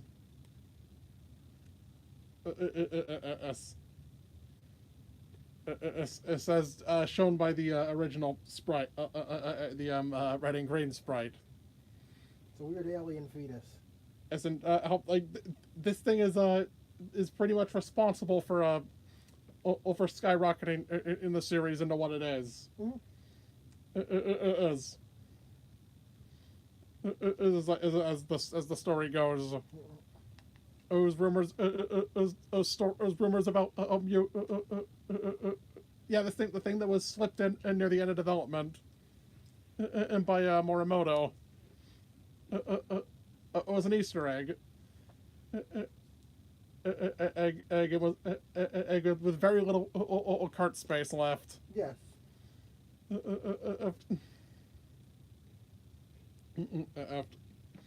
The design was made purposefully simple because of that. And its index number took up one that was just already blanked. Angton wouldn't cause any problems. It wasn't in any garbage. Wasn't from garbage data. Yes.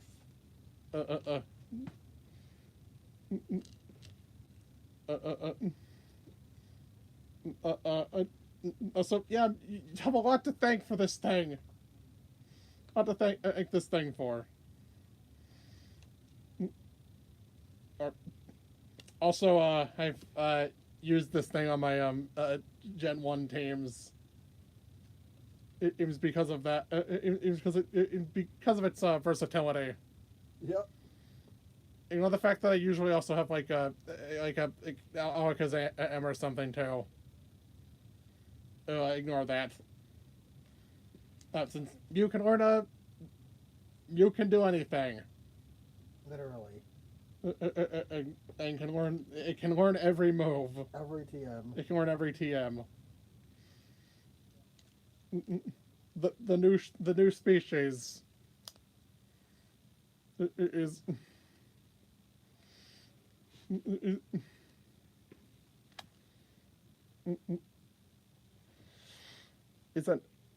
yeah, these two aren't easy S tier. Now, what was that about garbage data? Well, there's one more entry on this tier list. So I said, fuck it, might as well I'll rank it. Take the camera up to it. Might as well rank it. Okay. Yeah, it's as you as you see, it's Gen 1. Oh, wait a minute, what's that? Hey, wait, what's that in the... What's that there? What's that? Yes, that's missing, though. Oh, it was included in the list. It was included in the tier list I used. Since it was just using the sprite, all the sprites.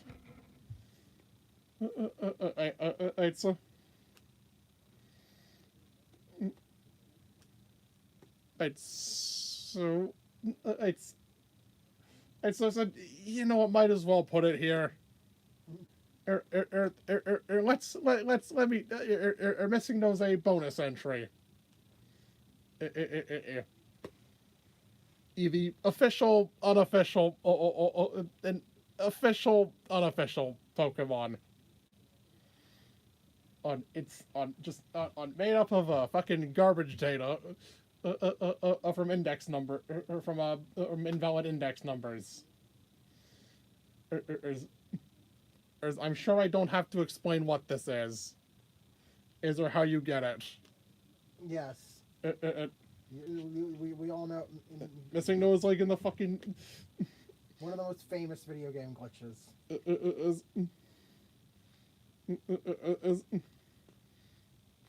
Is doing shit like from a duplicating item, corrupting your Hall of Fame data.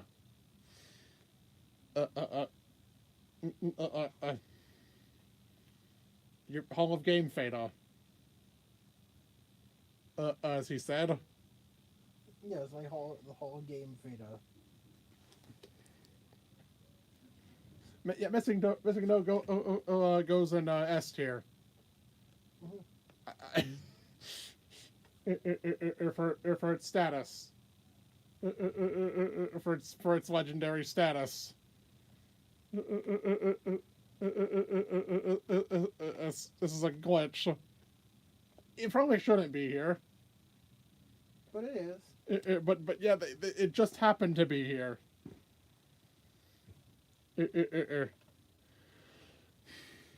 And with that, we're done here.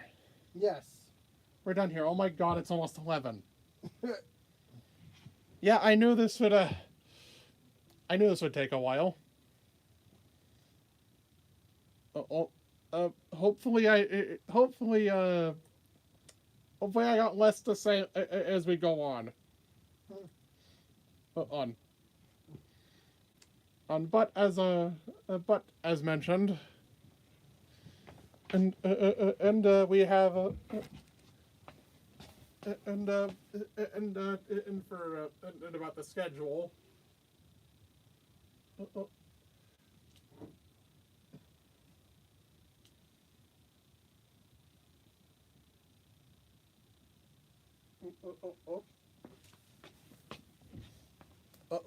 Tomorrow will be the first of our the first entry in our first video talking about our ultimate Pokédexes. Yes. Specifically, the one for Kanto. Oh boy, Kanto was one of the reasons and this the whole thing started. Well, it was one of the motivations, motives behind the project. Because Game Freak straight up refuses to update the Kanto decks. It's like add more add future relatives, if and the like. We went further than that.